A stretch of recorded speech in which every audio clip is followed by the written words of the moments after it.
बारिश पाला सब सहता फिर भी मेहनत करता जाता है। पूरे देश का पेट है भरता, पूरे देश का पेट है भरता, अन्नदाता कहलाता है। आर्थिक रूप से देश संभालता, आर्थिक रूप से देश संभालता किसान देश की रीढ़ की हड्डी कहलाता है। किसान देश की रीढ़ की हड्डी कहलाता है। आप सभी किसान भाई जो कि अपने मेहनत के पसीने से देश की मिट्टी को महकाते हैं, आप सभी को ग्रीन टीवी की ओर से मेरा श्रुति जोशी का नमस्कार, प्रणाम, सत श्री अकाल। ग्रीन टीवी किसानों की आवाज़, मिट्टी की आवाज़ है और पंजाब की मिट्टी तो वैसे भी वीरों के बलिदानों से और किसानों की मेहनत से सींची गई मिट्टी है। इसीलिए पंजाब और होशियारपुर की धरती को नमन करते हुए यहाँ के अन्नदाताओं को प्रणाम करती हूँ और आज होशियारपुर पंजाब से अपनी किसान चौपाल को प्रारंभ करती हूँ। कार्यक्रम के प्रारंभ में यहाँ जो हमारे साथ अतिथिगण उपस्थित हैं, उन सभी का हम स्वागत करेंगे। साथ ही मैं आपको इस चौपाल के बारे में ये जानकारी देना चाहूँगी कि ग्रीन टीवी की ओर से पूरे भारत में किसानों को जागरूक करने, शिक्षित करने, नई तकनीकों की जानकारियाँ उन तक पहुँचाने के लिए ग्रीन टीवी ये प्रयास कर रहा है किसान चौपाल का। और हर जगह अलग अलग संगठन, अलग अलग सरकारी विभाग, प्राइवेट कंपनीज, सभी लोगों का हमें सहयोग मिलता रहता है। तो हमारी किसान चौपाल जो हम होशियारपुर पंजाब में लगा रहे हैं, इस किसान चौपाल में हमारे साथ RDF फाउंडेशन, कृषि विभाग, Punjab agree Export Corporation Limited, Hoshiarpur Krishi producer Company, इनके साथ ही Dhanuka agritech Limited, Swaraj Tractor, Mahindra Finance, Hyundai Motors, ये सभी हमारे आज के कार्यक्रम में हमारे सहभागी हैं। हमारे सभी सहभागियों को, सहयोगियों को ग्रीन टीवी की ओर से नमन करते हुए, प्रणाम करते हुए मैं सचिन जी को आमंत्रित करती हूँ कि वे मंच पर आएँ। हम अपने अतिथियों के स्वागत का क्रम प्रारंभ करने जा रहे हैं। आज हमारे साथ कई गणमान्य अतिथि यहाँ पर मौजूद हैं जो अलग अलग विभागों से हमारे साथ हैं। मैं सबसे पहले आमंत्रित करना चाहूँगी डॉक्टर दीपक पुरी जी को, जो कि एग्रीकल्चर ऑफिसर हैं एग्रीकल्चर डिपार्टमेंट से।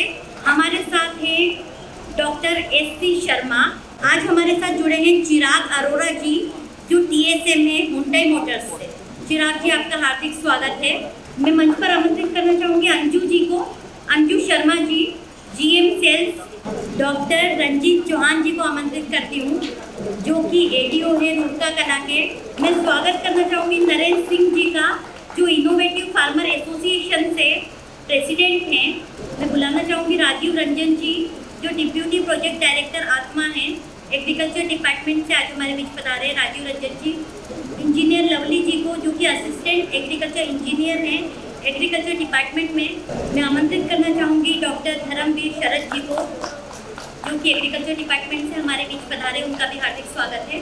सम्माननीय अतिथिगणों का हार्दिक स्वागत, साथ ही हृदय से स्वागत आप सभी किसान भाइयों का, जो हमारे अनुभव को स्वीकार करके आज की किसान चौपाल में पधारे। कार्यक्रम को प्रारंभ करने के लिए, गति देने के लिए मैं आमंत्रित करना चाहूँगी राजीव रंजन जी को, जो कि डिप्यूटी प्रोजेक्ट डायरेक्टर आत्मा है और एग्रीकल्चर डिपार्टमेंट से हमारे बीच पधारे हैं। सॉइल टेस्टिंग के बारे में वो हमारे किसान भाइयों को जानकारी देंगे। Thank you ma'am. आज के इस ग्रीन टीवी के कार्यक्रम में पधारे हुए सारे किसान वीरों एवं डिपार्टमेंट ऑफ एग्रीकल्चर के आए हुए सारे मेरे अधिकारी एवं कर्मचारीगण, साथ ही साथ दूर दराज से आए हुए कंपनी के अधिकारी, कर्मचारी एंड वर्कर्सगण, आज का जो ये प्रोग्राम होने जा रहा है ग्रीन टीवी के सहयोग से, तो मैडम ने काफ़ी दिनों से जो है डिपार्टमेंट के सहयोग से और यहाँ के रंधावा जी के सहयोग से ये वेन्यू को छूटा। कारण क्या था कि ये जो पोटैटो का एरिया है उसको इन्होंने फोकस करते हुए कहे कि यहाँ पे रखेंगे तो फार्मर मैक्सिमम आएंगे और ये प्रोग्राम सफल होगा। तो मेरा जो टॉपिक दिया गया है सॉइल के विषय में, सबसे जो मेन होता है कि सॉइल है क्या और इसकी क्या ज़रूरत है, इसकी हम कैसे पहचान करें कि इसमें किस चीज़ की डिफिशेंसी है और उसके लिए हमें क्या करना चाहिए। तो सबसे पहले मैं ये बताना चाहता हूँ कि यदि हमारी सॉइल की टेस्टिंग नहीं होगी और हमें ये पता नहीं चलेगा कि इसमें कौन से पोषक तत्व की डिफिशेंसी है, कमी है, तो हम एक्सेस ऑफ फर्टिलाइज़र डालेंगे जिसके वजह से हमें खर्चा भी ज़्यादा आएगा और उसका नुकसान भी हमें ज़्यादा उठाना पड़ेगा। तो जिस अनुपात में हम खर्चा करेंगे उस अनुपात में हमारा फायदा नहीं हो पाता है। तो मेन सबसे पहले कोई भी कार्यक्रम यदि आप एग्रीकल्चर से रिलेटेड शुरू करते हैं तो हमें ये जानना जरूरी होता है कि हमारी ज़मीन की उर्वरा शक्ति फर्टिलिटी है क्या।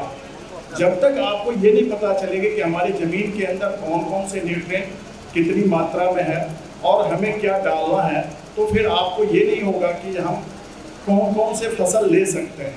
तो इसके लिए एक सिंपल सा मेथड होता है जो डिपार्टमेंट ऑफ एग्रीकल्चर के सहयोग से चलाया जाता है।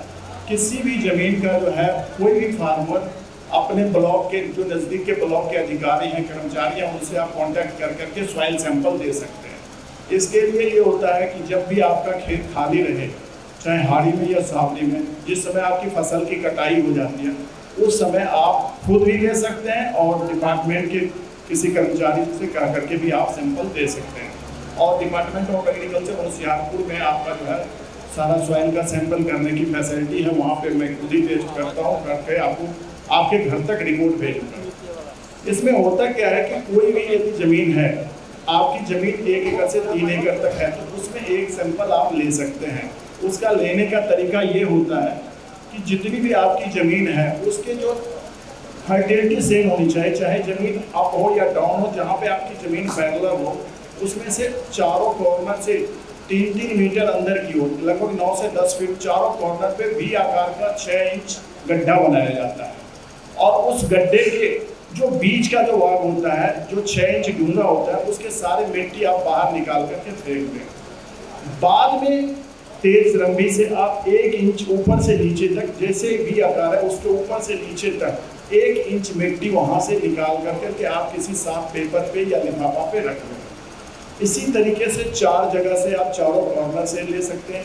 एक सैंपल जो है 20 से ले सकते हैं, यानी कि 5 जगह से ले सकते हैं। यदि और उसकी प्योरिटी चाहते हैं तो 6 जगह से आप एक प्लॉट का, चाहे वो 1 एकड़ का हो, आधा एकड़ का हो, 2 एकड़ का हो, 3, लेकिन वो ज़मीन पैरेलल होना चाहिए जिसमें पानी बराबर लगता हो, अप डाउन ना हो ज़्यादा, उसकी फर्टिलिटी सेम होनी चाहिए। फिर उस ज़मीन के मिट्टी को लेकर करके किसी जगह पे हाथ से मिक्स करते हैं। तकरीबन 100 ग्राम का यदि हम 5 जगह से ले रहे हैं तो 500 ग्राम की जो मिट्टी होती है उसको चंगी ढंग से मिक्स करते हैं। और मिक्स करने के बाद उसको एक जगह पैरेलल फैला करके उसको डिवाइडेड बाय 4 पार्ट करते हैं, जिससे ये हो जाए कि उसकी जो सैंपल है वो उसकी मात्रा हमें कम पहुँचे। क्योंकि आपने पहले आधा किलो लिया है तो हमें चाहिए 100 से 150 ग्राम तक।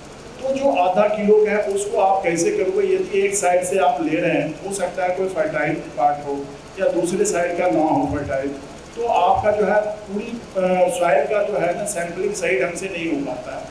आप उसको चंगी ढंग से मिक्स कर करके साफ पेपर में फैला करके उसको 4 भाग में हाथ से क्रॉस लगा के करें, फिर आधा मिट्टी बाहर निकाल करके फेंक दें।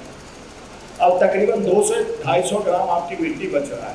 फिर उस मिट्टी को और आधा करने के लिए फिर उसी तरीके से हाथ से मिक्स कर करके उसको पेपर पे फैला के और 4 भाग में आप उसको डिवाइड करके 2 पार्ट एक साफ लिफाफा में ले करके उसमें जो है पेंसिल से, पेन से नहीं लिखना है क्योंकि पेन से कभी कभी ऐसा होता है उसमें मॉइस्चर रहने की वजह से आपका नाम और कॉन्टैक्ट नंबर सही ढंग से नहीं आता है। उस सॉइल सैंपल में एक साफ पेपर पे अपना नाम, अपने फादर साहब का नाम और कॉन्टैक्ट नंबर और खेत की पहचान, जो किस, जैसे एक फार्मर का यदि 5 सैंपल है तो हमें तो नंबर देकर के आप 1, 2, 3 नंबर दे देंगे, पता चल जाएगा, लेकिन आपको खुद पता होना चाहिए कि ये सैंपल कौन सा हैगा, मोटर के पास का है कि पिंड वाला है कि पिंड से बाहर का है कि फिरनी वाला है, या जो भी आपका जो अपनी पहचान है, व्यक्तिगत पहचान, जो ज़मीन का जिस नाम से आप ज़मीन को जानते हैं उसको पहचान लिख कर करके उसमें कॉन्टैक्ट नंबर ले करके आप डिपार्टमेंट ऑफ एग्रीकल्चर के किसी भी ब्लॉक में जमा कर सकते हैं।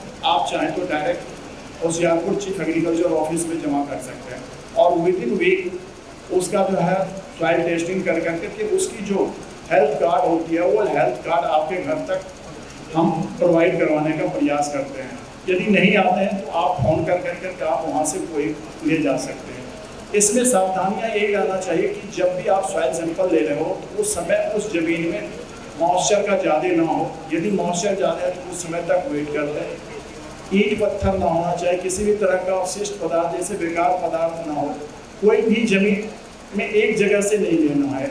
यदि आप एक जगह से ले रहे हैं तो हो सकता है कि उसकी पूरी ज़मीन की प्रतिनिधित्व ना कर पाता हो। तो कहने का भाव यह है कि यदि आप सही ढंग से सॉइल सैंपल लेकर के आते हैं, उसका मैं रिपोर्ट यदि आपको दे रहा हूँ तो उससे आपको दोनों तरह से फ़ायदा होगा। सबसे पहला तो फ़ायदा ये होगा कि जो आपकी कॉस्ट ऑफ कल्टीवेशन है, आपका जो खर्चा है वो कम हो जाएगा। उसके साथ ही साथ जो आपके पौधे की जिस चीज़ की ज़रूरत है, जैसे एक सामान्य सी बात मैं बताता हूँ, लोगों का कहना होता है कि जो बीमार कैसे हम करते हैं, जब या तो हम किसी चीज़ की एक्सेस मात्रा एब्जॉर्ब कर लिए, यदि हम कोई चीज़ ज़्यादा खाना खा लिए या किसी भी तरह का, या किसी चीज़ की डिफिशेंसी हुई। यदि हमारे शरीर में किसी चीज़ की डिफिशेंसी होगी तो भी हम बीमार पड़ेंगे। यदि हमारे शरीर में किसी चीज़ की मात्रा कमी है तो भी बीमार पड़ेंगे। तो एक बैलेंस बनाने के लिए हम उसमें जो है आपको गाइड कर देते हैं कि इस चीज़ में ये सारे एलिमेंट्स नाइट्रोजन, फास्फोरस, पोटास या जो भी माइक्रोन्यूट्रिएंट्स हैं, मैक्रोन्यूट्रिएंट्स हैं, ये इसकी आवश्यकता नहीं है, या है तो कितनी है। जितनी आपकी आवश्यकता है प्रॉपर उस मात्रा में आप दे रहे हो तो फिर आपका जो है फर्टाइल सॉइल होगा। तो उसके साथ साथ जो फसल आप बीज रहे हो उसमें जो है बेनिफिट ही होगा, और आपके खर्चा के साथ साथ आपको मुनाफा भी ज़्यादा होगा। यानी कि कहने का भाव ये है कि यदि आप अपनी सेहत को जिस तरीके से ब्लड के द्वारा टेस्ट करते हैं और आपको पता चल जाता है आपके शरीर में कौन सी बीमारी है, सेम उसी तरीके से आप जो है अपनी सॉइल को टेस्ट करवा करके अपनी आप इस धरती माँ की अपनी उर्वरा शक्ति को, अपनी फर्टिलिटी को पहचान सकते हैं, और आने वाले समय में आपका जो है ये बेनिफिट ज़्यादा होगा। धन्यवाद जी। सर के उद्बोधन के बाद जो सॉइल टेस्टिंग पे उन्होंने आज आपको अमूल्य जानकारी प्रदान की, मैं यहाँ पर आमंत्रित करना चाहूँगी अमृतलाल रंधावा जी को, जो कि प्रोग्रेसिव फार्मर हैं क्षेत्र के, और ये जो कोल्ड स्टोरेज है उन्हीं का है। अमृतलाल रंधावा जी जो क्षेत्र के बहुत प्रोग्रेसिव फार्मर है, इनका नाम वैसे भी पूरे भारत में प्रसिद्ध है, और ये कोल्ड स्टोरेज इनका ही है। इन्होंने काफ़ी सहयोग किया है आज के कार्यक्रम में। अब मैं आमंत्रित करूँगी प्रदीप चौधरी जी को, जो कि ASM है धानुका एग्रीटेक लिमिटेड।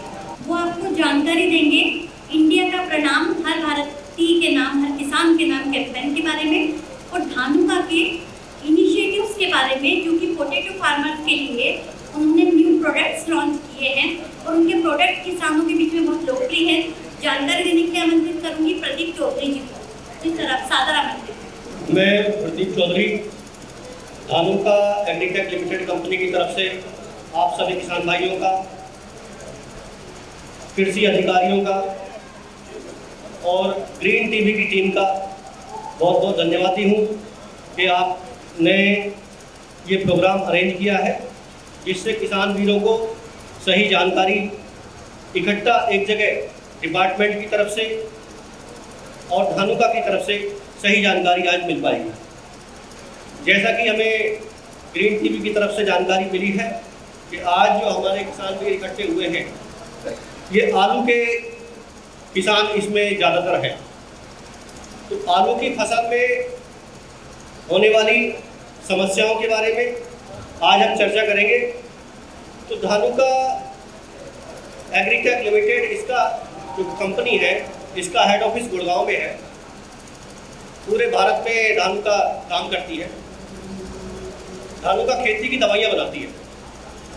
इसमें जो मुख्य दवाइयाँ हैं धानुका की, वो नदीमनाशक है, कीटनाशक है, फफूंदीनाशक है और ग्रोथ करने वाली दवाइयाँ हैं। इसमें जितनी फसलें आप करते हो, चाहे वो चूना हो, आलू हो, कनक हो या कमाद हो, इन सारी फसलों में नदीमनाशक भी देते हैं हम, कीटनाशक भी देते हैं और फफूंदीनाशक भी देते हैं और ग्रोथ वाली दवाइयाँ भी देते हैं। तो धानुका वैसे 42 साल पुरानी कंपनी है और ये कंपनी जो इंडियन पेस्टिसाइड है वो तो इंडिया की मार्केट से लेके देती है। धानुका ज़्यादातर मॉलिक्यूल जो ऐसे हैं जो फॉरेन कंट्रीज में अवेलेबल है और इंडिया की मार्केट में नहीं है, ऐसे मॉलिक्यूल्स के लिए धानुका बाहर की कंपनियों के साथ टाई अप करके उन दवाइयों की जानकारी देने का काम करती है। इसमें मुख्यतः निशान केमिकल्स जापान का ग्रुप है जिससे धानुका ये नए पेस्टिसाइड दे रही है। यूएसए की कंपनी है एग्रीरोज जिससे हम दे रहे हैं दवाइयाँ, या साउथ अफ्रीका की कंपनी है ओरो एग्री जिससे हम इन दवाइयों की जानकारी जो फॉरेन लेवल पे अच्छी दवाइयाँ हैं और लेटेस्ट टेक्निकल है उनकी जानकारी देने के लिए धानुका किसानों के बीच में काम करती है। तो हमारी टीम जो जानकारी आज मैं आपके बीच में साझा कर रहा हूँ, इसके कोऑर्डिनेशन के लिए, इसकी अवेलेबिलिटी के लिए धानुका का जो पेस्टिसाइड है वो आपका होशियारपुर में, फगवाड़ा में, जालंधर में जितने पेस्टिसाइड के डीलर हैं उनके पास ये दवाइयाँ अवेलेबल है। फगवाड़ा में हमारे टीम मेंबर हैं हरिंदर जी जो आपके सामने है, ये अपना नंबर आपके बीच में शेयर कर देंगे। इनका नंबर ले सकते हैं आप, जो जानकारी आपको हम साझा करेंगे वो दवाइयों का मिलने का खर्चा कहाँ किस दुकान पर मिलेगा इनसे आप जानकारी ले सकते हैं। हमारे बीच में जालंधर में है हमारे अनुज कुमार जी जो आपके बीच में है। ये होशियारपुर और जालंधर जिले में जो दुकानदार हैं उन दुकानदारों पे धानुका की नए पेस्टिसाइड की उपलब्धता की जानकारी देते हैं। इस पेस्टिसाइड की क्या खर्चा है, किस डोज में डालना है और कैसे कब मिलेगा, कहाँ मिलेगा, कौन कौन सी पैकिंग है, इन सब की जानकारी आपको हमारे स्टाफ से मिल जाएगी। धानुका ने आज स्टॉल भी लगाया हुआ है, पीछे आप जब एंट्री करी होगी इस हॉल में तो आपने स्टॉल से भी हमारी कंपनी के लिटरेचर्स, हमारे स्टाफ के नंबर आप ले सकते हैं। तो मैं अब आलू की फसल की जानकारी, आलू में जो हम दवाइयाँ नई दे रहे हैं उनकी जानकारी आपके बीच में साझा करता हूँ। तो जब आलू की फसल की हम शुरुआत करते हैं तो सबसे पहले आलू में बीज उपचार का काम शुरू होता है। बीज उपचार के बाद बीज उपचार की जानकारी हम इसमें लास्ट में आपके साथ शेयर करेंगे। बीज उपचार से पहले, बीज उपचार के बाद जब हम फसल की बुआई करते हैं तो नीचे जो फर्टिलाइज़र डालते हैं तो फर्टिलाइज़र में के साथ में आप जानते होंगे कि ज़्यादातर खेतों में गोबर की खाद, हरी खाद की उपलब्धता मार्केट में कम है किसानों के पास, तो उसके लिए बायो प्रोडक्ट मार्केट में ज़्यादातर कंपनियां देती हैं। मार्केट में हज़ारों कंपनियां हैं मार्केट में बायो प्रोडक्ट देने वाली। इनमें एक धानुका भी है।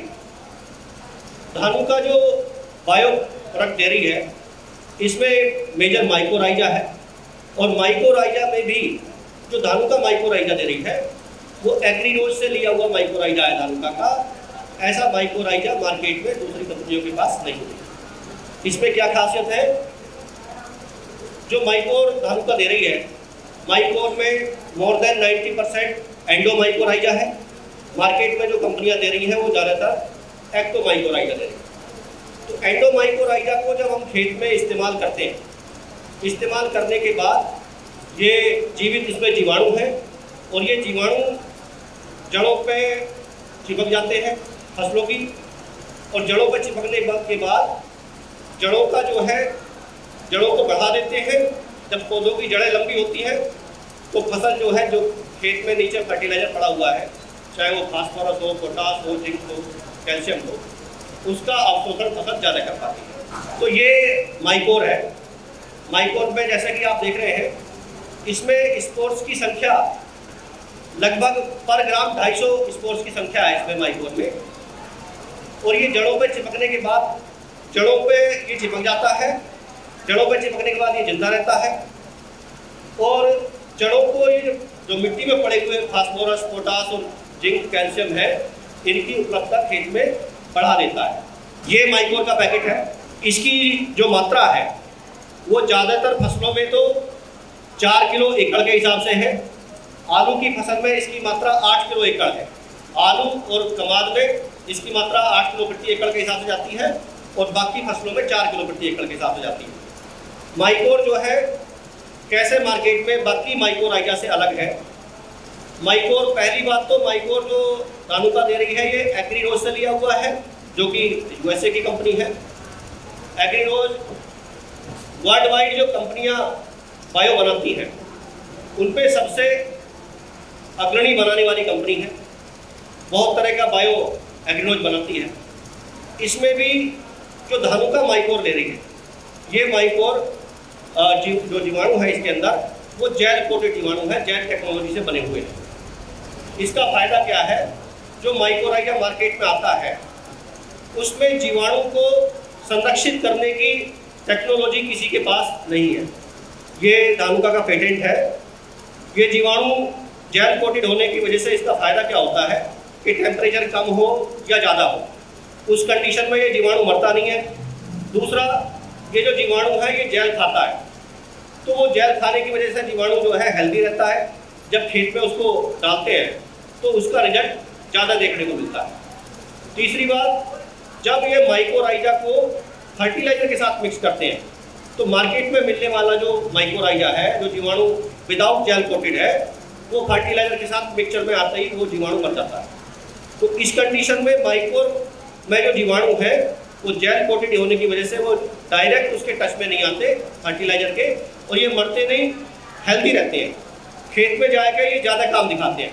तो जैसे ही माइकोर को खेत में डाल देते हैं, खेत में डालने के जब 8 दिन 10 दिन 12 दिन बाद हम खेत में देखते हैं तो जिस हिस्से में हमने माइकोर का प्रयोग किया है उस हिस्से में जड़ें ज़्यादा विकसित दिखाई देती है, फसल में ग्रोथ ज़्यादा दिखाई देती है। तीसरा अंतर, जो माइकोर है इसमें मोर देन 90% एंडोमाइकोराइजा है, जो कि माइकोराइजा मैंने बताया था 2 तरीके का है, एंडोमाइकोराइजा और एक्टोमाइकोराइजा। एक्टोमाइकोराइजा जो मार्केट में है वो सस्ता मिल जाता है। एक्टोमाइकोराइजा कॉन्टैक्ट तरीके से काम करता है, फसलों पर बाहर से चिपकता है, बाहर से काम करता है। जबकि जो एंडोमाइकोराइजा है वो फसलों में सिस्टमिक तरीके से काम करता है। जड़ों में चिपकने के बाद इसके जीवाणु जड़ों में अंदर चले जाते हैं और ज़्यादा लंबे समय तक अपना प्रभाव करते हैं, ज़्यादा अच्छी तरीके से फसल में जड़ों का ग्रोथ फसल कर पाती है। ये मिट्टी, यही हमारी असली विरासत है। इसकी जिम्मेदारी पुरखों से होते होते आज मेरे हाथों में है, और एक दिन ये छोटे नन्हे हाथ इसकी देखभाल करेंगे, पर तब तक उसका ख्याल रखना मेरा फर्ज है।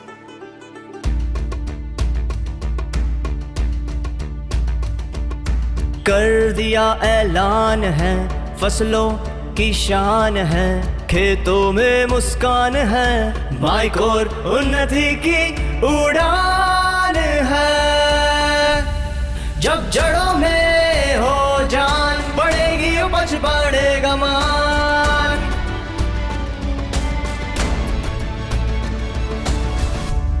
ये जड़ों को ताकत दिलाता है, उनकी क्षमता को बढ़ाता है, हर पोषण को पहुंचाता है, मजबूत फसल दे जाता है।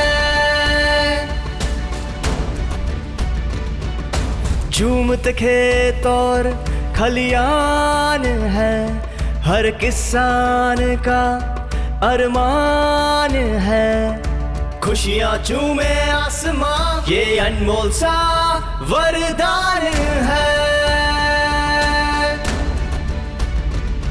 अब खेतों में मुस्कान है, माइकोर उन्नति की उड़ान है। जब जड़ों में हो जान, बढ़ेगी उपज, बढ़ेगा मान। धानुका का माइकोर एक ऐसा उत्पाद जो पोषक तत्वों की अवशोषण क्षमता को बढ़ाए एवं जड़ों को मजबूत बनाए। माइकोर, जब जड़ों में हो जान, बढ़ेगी उपज, बढ़ेगा मान। इसके बाद आलू की फसल में जो बीमारियां आती हैं उसमें मुख्यतः पहले तो अब तक 2 तरह की बीमारियों की जानकारी ज़्यादातर किसान भाइयों को है, जिसमें अर्ली ब्लाइट है और लेट ब्लाइट है। अर्ली ब्लाइट की दवाइयाँ पहले से मार्केट में उपलब्ध है। लेट ब्लाइट के लिए भी कई कंपनियों ने अभी नई दवाइयाँ दी हैं। इसके अलावा एक नई बीमारी आलू की फसल में देखने को मिल रही है। पिछले 2 साल से ज़्यादातर किसान भाइयों के खेतों में ये बीमारी देखने को मिलती है, जिसका नाम है ब्लैक लैग। लेट ब्लाइट से पहले ये 2 बीमारियां खेत में देखने को मिलती है, जिसमें पहली वाली फोटो तो आप देख रहे हैं अर्ली ब्लाइट की, जिसमें पत्ते में आप गलाव देख रहे हैं। अर्ली ब्लाइट के साथ में ये जो दूसरी बीमारी है ब्लैक लैग, ये अब फसल में देखने को बहुत मिल रही है पिछले 2-3 सालों से। ब्लैक लैग की पहचान कैसे कर सकते हैं? ब्लैक लैग की पहचान कर सकते हैं जब आलू की फसल का पौधा उगाता है, उगने के बाद जहाँ से मिट्टी शुरू होती है वहाँ नीचे आप तना देख रहे होंगे, तना इसका काला पड़ गया है आलू के पौधों का। और जो ये काला पड़ा हुआ है तना, ये तने से ये बीमारी नीचे आलू में पहुँच जाती है, और नीचे जैसे जैसे तना काला पड़ता है वैसे वैसे आलू भी काला पड़ जाता है। आलू का जो नीचे ट्यूबर्स है, बने बनाए ट्यूबर्स खत्म हो जाते हैं। दूसरा, जो आलू के पौधों की नॉर्मल ग्रोथ है, वैसे तो जनरल जो स्वस्थ पौधे हैं वो पौधे तो आपको नॉर्मल ग्रोथ में दिखाई देंगे, जबकि जिन पौधों में ब्लैक लैग की समस्या है वो पौधे आपके उनके पौधों की पत्तियां छोटी छोटी होंगी, और उस पौधे का जो टोटल ओवरऑल साइज है वो साइज भी छोटा हो जाता है। जिसमें ज़्यादातर आप दुकानदारों के पास जाएंगे या किसी दूसरी स्टाफ से जो आपको जानकारी देंगे तो आपको पता चलेगा, ज़्यादातर लोग इसको वायरल बीमारी कह के टाल देते हैं और कह देते हैं कि वायरल बीमारी है और इसका कोई इलाज अभी मार्केट में नहीं है। किसी भी कंपनी के साथ पास जो अभी तक दवाइयाँ आती हैं उनमें कोई भी ऐसा बैक्टीरियासाइड मार्केट में नहीं आता जो रेडी मिक्स हो और ब्लैक लैग को अच्छी तरीके से कंट्रोल करता हो। तो जैसा कि मैंने बताया, अभी धानुका ने दवाई दी है जिसका नाम है कोनिका, ये मार्केट में उपलब्ध है। पिछले 2 साल से हम इसमें ब्लैक लैग में इस कोनिका को लगवा रहे हैं। कोनिका की उपलब्धता आपकी मार्केट में है। कोनिका 250 से 300 ग्राम एकड़ के हिसाब से इस खेत में स्प्रे कर सकते हैं। तो कोनिका अर्ली ब्लाइट हो या साथ में ब्लैक लैग हो, इसको बहुत अच्छी तरीके से कंट्रोल करता है। तो कोनिका बाकी दवाइयाँ जो मार्केट में है उनसे कैसे अलग है? कोनिका इंडिया का पहला ऐसा प्रोडक्ट है जो बैक्टीरियासाइड भी है और फंजीसाइड भी है, रेडी मिक्स है। अभी तक मार्केट में जितनी भी कंपनियां हैं किसी के पास भी ऐसा रेडी मिक्स प्रोडक्ट नहीं है जो बैक्टीरियासाइड भी हो और फंजीसाइड भी। तो ये कोनिका पहला इंडिया का प्रोडक्ट है जो धानुका जापान से लाई है। दूसरा, ये जापानी फंजीसाइड है, एक से ज़्यादा बीमारियों पे काम करता है। आपका अर्ली ब्लाइट हो या ब्लैक लैग हो, दोनों बीमारियों को एक साथ ये कंट्रोल कर लेता है। पावरफुल रेडी मिक्स है। दूसरा, जो नई दवाइयाँ अब आ रही हैं जैसे कोनिका है, ये इसमें रेसिस्टेंट डेवलप नहीं हो पाता। जिसमें आप देख रहे होंगे पहले जो दवाइयाँ आती हैं, चाहे वो क्लोरो हो, इमीडा हो, जनरली जो डोज पर पहले काम करती थी आज वो उस डोज पर काम नहीं करती है। जो दवाई पहले 150 ग्राम पे या 200 ग्राम पे काम कर रही थी, वो दवाई आज उसकी डोज बढ़ जाती है और 250 से 300 ग्राम पे डोज पे काम करती है। जैसे पहले इमीडा काम करती थी 100 ml पे, आज इमीडा 100 ml पे मार्केट में काम नहीं करती है। तो इस कंडीशन में कोनिका में रेसिस्टेंट डेवलप होने की कंडीशन नहीं है। इसका डोज जो 250 से 300 ग्राम है, उसी डोज में अगर आपका इसका 2 स्प्रे भी करते हैं तो सेकेंड स्प्रे में भी उतना ही रिजल्ट खेत में देखने को मिलता है। इसका सामने आप टेक्निकल भी देख सकते हैं, कासुगामाइसिन प्लस कॉपर ऑक्सीक्लोराइड इसमें रेडी मिक्स प्रोडक्ट है और ये कॉन्टैक्ट और सिस्टमिक दोनों तरीके से काम करता है। ज़्यादातर जो बीमारियों को ये कंट्रोल करता है उसमें डाउनी मिल्ड्यू है, अर्ली ब्लाइट है, फ्रूट रोट है और बैक्टीरियल कैंकर भी है और बैक्टीरियल डिजीज जितनी भी फसलों में आती है, चाहे वो टमाटर में हो, मिर्च में हो, आलू में हो। टमाटर में भी अब जो नई बीमारी टोका बॉइल के नाम से आ रही है, उसके लिए भी कोनिका बेहतर काम कर रही है। आपकी शुगर मिल्स में भी धानुका कोनिका दे रही है। कोनिका स्प्रे करने के बाद खेत में अंतर क्या दिखाई देगा? कोनिका जब खेत में हम स्प्रे कर देते हैं तो ये फसल में ग्रीननेस भी ज़्यादा दिखाई देगी, फसल के पौधे पूरी जो पत्तियां हैं वो आपको हरी भरी दिखाई देंगी, पौधे आपको स्वस्थ दिखाई देंगे। इसके साथ में एक चीज़ का और ध्यान रखना है कि जो बाकी प्रोडक्ट है जनरली जब हम 2-3 प्रोडक्टों को मिक्स करके स्प्रे करते हैं तो जो सल्फर बेस्ड केमिकल है उनका स्प्रे इसके साथ मिला के नहीं करना है या हाई टेम्परेचर में इसका स्प्रे अवॉइड करना है। सुबह या शाम के टाइम पे इसका स्प्रे कोनिका का करना है। ये पौधे आप देख सकते हैं ब्लैक लैग वाले, जैसा कि बीमारी की जानकारी मैंने बताई। ब्लैक लैग वाले जो सामने पौधे देख रहे हैं आप, ब्लैक लैग वाले पौधों की पत्तियां भी छोटी हैं और उनके पौधों का साइज भी छोटा है। और नीचे जब ट्यूबर में देखेंगे आप तो इसका जो ट्यूबर जिस कंडीशन में है उसी कंडीशन में ये काला पड़ जाता है, जिससे कि आगे ग्रोथ रुक जाती है और ये बीमारी एक पौधे से दूसरे पौधे में हवा से पानी से फैलती जाती है। और जितनी मार्केट में अभी तक केमिकल है उनमें कोई केमिकल ऐसा नहीं है जो बैक्टीरियासाइड रेडी मिक्स हो और इसको कंट्रोल कर सके। जबकि कोनिका का स्प्रे करने के बाद जो खेत में जब दिखाई देगा वो आप देख सकते हैं, चाहे वो पहला वाला फोटो हो, खेत में जिस हिस्से में कोनिका का स्प्रे किया है उस हिस्से के पौधे आप देख सकते हैं, जिसमें कोनिका का स्प्रे नहीं हुआ है उस हिस्से के पौधे आप देख सकते हैं। सेकंड वाले जलंधर के ये आपके फोटो है किसानों के, खेत में स्प्रे करने के बाद जिस हिस्से में कोनिका का स्प्रे हुआ है उस हिस्से के पौधों की पत्तियाँ भी ज़्यादा ग्रीननेस ली हुई है और पौधों में ग्रोथ भी ज़्यादा है और आज फसल अच्छी है। जैसा कि मैंने बताया प्रिवेंटिव और क्यूरेटिव दोनों तरीके से काम करता है। इसके बाद आती है दूसरी बीमारी, लेट ब्लाइट। तो लेट ब्लाइट जो बीमारी है वो जनरली आनी शुरू होती है 15 दिसंबर के बाद, जब मौसम में नमी ज़्यादा होती है और ठंड बढ़ जाती है। तो 15 दिसंबर से 15 जनवरी के बीच में ये लेट ब्लाइट का आक्रमण होता है। और जब लेट ब्लाइट खेत में आती है तो ये पहले पत्तियों से फिर तनों में जाती है और फिर तने गलते हैं और तने से फिर ये ट्यूबर के अंदर पहुंच जाती है। लेट ब्लाइट जब खेत में आती है, लेट ब्लाइट आने के बाद अगर आज लेट ब्लाइट खेत में शुरू हुई है लगभग पूरे खेत में इस फैल जाती है। तो इस कंडीशन में जब हम स्प्रे करने जाते हैं तो जब देखते हैं ज़्यादातर जो दवाइयाँ मार्केट में आती हैं, चाहे वो किसी भी कंपनी की हो, कोई भी दवाई जो मार्केट में आ रही है, सारी कंपनियां एक ही बात कहती हैं कि लेट ब्लाइट का स्प्रे प्रिवेंटिव कर देना चाहिए, बीमारी आने से पहले कर देना चाहिए।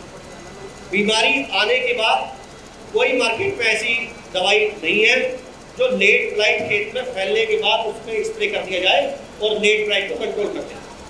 अभी तक के धानु का एक ऐसी अकेली कंपनी है मार्केट में जो ऐसी दवाई लेकर आई है जापान से, किरारी नाम है उसका, जो लेट ब्लाइट के प्रिवेंटिव स्प्रे भी कर सकते हैं और बीमारी आने के बाद में भी स्प्रे कर सकते हैं, क्यूरेटिव स्प्रे भी कर सकते हैं।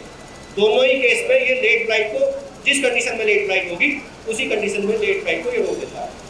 दूसरा, जब ये टेम्परेचर 2 डिग्री से 24 डिग्री के बीच में होता है तो लेट ब्लाइट ज़्यादा फैलती है। जैसा कि मैंने बताया, ये बीज से, हवा से, दोनों ही कंडीशन में ज़्यादा फैलती है। ये आप आलू देख सकते हैं जिसमें लेट ब्लाइट का अटैक आ गया है, उसमें नीचे आलू भी खराब हो गया है, आलू भी सड़ चुका है। ये वो किरारी है जो जापान की निशान केमिकल से धानु का लेके आई है। पिछले 2 साल से हम किरारी का आलू में स्प्रे करवा रहे हैं लेट ब्लाइट के लिए। ये जैसा कि मैंने बताया प्रिवेंटिव और क्यूरेटिव, बीमारी आने से पहले भी और बीमारी आने के बाद भी, दोनों कंडीशन में किरारी काम करता है। इसका जो स्प्रे करने के बाद जो रिजल्ट आता है कि तुरंत पौधों की पत्तियों में क्विकली अंदर चला जाता है और साथ ही फाइटोटोनिक इफेक्ट दिखाता है, पौधों की पत्तियों में ग्रीननेस आता है। जबकि मार्केट में जो पहले से केमिकल उपलब्ध है, जब लेट ब्लाइट के केस में हम उनका स्प्रे करते हैं तो लेट ब्लाइट का स्प्रे करने वाली ज़्यादातर दवाइयाँ क्या करती हैं, जिस कंडीशन में पौधा खड़ा है उसी कंडीशन में पौधे की ग्रोथ को स्टंट कर देती है, पौधे की ग्रोथ रुक जाती है। तो जिस कंडीशन में ट्यूबर्स बने हुए हैं वो ट्यूबर्स की ग्रोथ भी उसी के साथ ब्रेक हो जाती है, रुक जाती है। जबकि किरारी के केस में ऐसा नहीं होता। किरारी के केस में जब लेट ब्लाइट पर किरारी का स्प्रे करते हैं तो ये पौधे की ग्रोथ लगातार चलती रहती है। जिन पौधों में लेट ब्लाइट लगा हुआ है उनमें आप स्प्रे करने के बाद देखेंगे 5-7 दिन बाद तो जो नई पत्तियां हैं वो रेगुलर चलती रहती हैं। अगर रेगुलर ग्रोथ चलती रहती है तो उसका फ़ायदा क्या होगा? फ़ायदा ये होता है जो नीचे आलू है उसका साइज लगातार बढ़ता रहता है और ट्यूबर्स की संख्या बढ़ती रहती है, जिसका फ़ायदा किसान को डायरेक्ट झाड़ में मिलता है। अगर 2 खेतों में लेट ब्लाइट है, एक खेत में आपने किरारी का स्प्रे किया है और दूसरे खेत में कोई मार्केट में पुरानी दवाई का स्प्रे किया है, तो किरारी वाले हिस्से में डेफिनेटली 10 से 15% तेल ज़्यादा निकलता है। ये हमने खेतों में कटाई निकाल के आलू को खुदाई करके देखा हुआ है। हमारे पास उन किसानों के टेस्टिमोनियल्स भी हैं, उनके नंबर्स भी हैं जिन खेतों में हमने ये कराया। अब किनारी का डोल, किनारी का जो स्प्रे करना है वो ये 2 बार अगर बीमारी आने से पहले करते हैं तो 35 से 40 दिन पे कर सकते हैं। दूसरा स्प्रे 55 से 60 दिन पे कर सकते हैं। या अगर 2 किसान हैं और आपके पास वाले किसान के खेत में लेट ब्लाइट ये आनी शुरू हो गई है और आपका खेत तब तक सेफ है, उस कंडीशन में भी आप अपने खेत में लेट ब्लाइट का स्प्रे कर सकते हैं। या किसी 1-2 पौधे में लेट ब्लाइट आपको दिखाई दे रही है, उस कंडीशन में भी लेट ब्लाइट का स्प्रे कर सकते हैं। क्योंकि लेट ब्लाइट के स्पोर्स लगभग पौधों में फैल चुके होते हैं, तब हमें लेट ब्लाइट के आने का पता चलता है। लेट ब्लाइट के स्पोर्स जब पौधों के अंदर होते हैं, हमें पता तब चलता है जब वो उसके सिम्टम्स बाहर दिखाई देने शुरू हो जाते हैं। जब पौधों की पत्तियां गलने लगती हैं, तना गलने लगता है, तब हम दवाई का स्प्रे करना चाहते हैं। तो इस कंडीशन में लेट ब्लाइट का टाइमली स्प्रे पहले से जो उपलब्ध दवाइयाँ हैं वो कंट्रोल प्रॉपर नहीं कर पाती। तो इस कंडीशन में आपका किनारी बहुत ही बेहतरीन आपके पास ऑप्शन है, आपकी मार्केट में उपलब्ध है। 200 ml एकड़ के हिसाब से इसका स्प्रे आप कर सकते हैं। ये और किनारी के रिजल्ट हैं। जहाँ पे भी लेट ब्लाइट होगा, पौधों की पत्तियों को तोड़ के आप देखेंगे तो जो पौधों की पत्तियां हैं उनमें नमी होगी अगर लेट ब्लाइट चल रहा है। जब उनको हाथ पर रगड़ेंगे तो पानी उससे निकलेगा। अगर लेट ब्लाइट कंट्रोल हो गई है, रुक गई है, तो लेट ब्लाइट वाली जो पत्तियां हैं वो पत्तियां बिल्कुल सूख जाएंगी, ड्राई हो जाएंगी, लेट ब्लाइट उनमें खत्म हो जाएगी। ये सामने कंट्रोल देख सकते हैं लेट किनारी का। ये एक ही किसान का एक ही खेत है। जब हमने इसमें 1 एकड़ में स्प्रे किया है तो जिस हिस्से में स्प्रे किया है उस हिस्से का जो फसल है वो सेफ खड़ी है, जबकि एक ही मेड़ के साथ जो दूसरी फसल है जिसमें लेट ब्लाइट लगातार चलती रही है वो पूरी की पूरी फसल ऊपर से खत्म हो गई, नीचे ट्यूबर्स में भी उसका अटैक आ जाता है। ये आप ग्रोथ देख सकते हैं, लगातार पौधों में ग्रोथ चल रही है। ये आप स्प्रे करने के बाद रिजल्ट देख सकते हैं। जहाँ पर लेट ब्लाइट थी वहीं पर लेट ब्लाइट रुक गई है किनारी का स्प्रे करने के बाद। ये आप किनारी का स्प्रे करने के बाद ये जो पहला वाला फोटो है ये किसान ने स्प्रे किया हुआ है किनारी का, और बीच वाली जो 2 मेड़ है ये छोड़ दी गई है बीच में। तो स्प्रे करने के लगभग 8 दिन बाद जब खेत में हम देखते हैं तो जिन 2 नालियों में स्प्रे नहीं हुआ है उसका पूरे का पूरा नाली आपकी लेकर शुरू से आखिर तक सूख गई है, जबकि बगल में जो स्प्रे हुआ है किनारी का वहाँ पर लेट ब्लाइट वाली फसल आपकी बिल्कुल सेफ है। या नीचे ट्यूबर्स देख सकते हैं, आलू में आलू की संख्या देख सकते हैं। किनारी वाले हिस्से में आलू के जो ट्यूबर्स हैं वो उनकी संख्या भी ज़्यादा है, वो ज़्यादा साफ दिखाई देते हैं और उनका वजन भी आपको ज़्यादा मिलेगा। ये आप किनारी का स्प्रे करने के बाद आलू देख सकते हैं, जिसमें किनारी का स्प्रे किया है वो आलू ज़्यादा साफ दिखाई दे रहा है। ये आपका हमारा ट्रीटमेंट आ गया। जो हम किनारी जो आलू है, आलू के सीड ट्रीटमेंट का टाइम अब चल रहा है।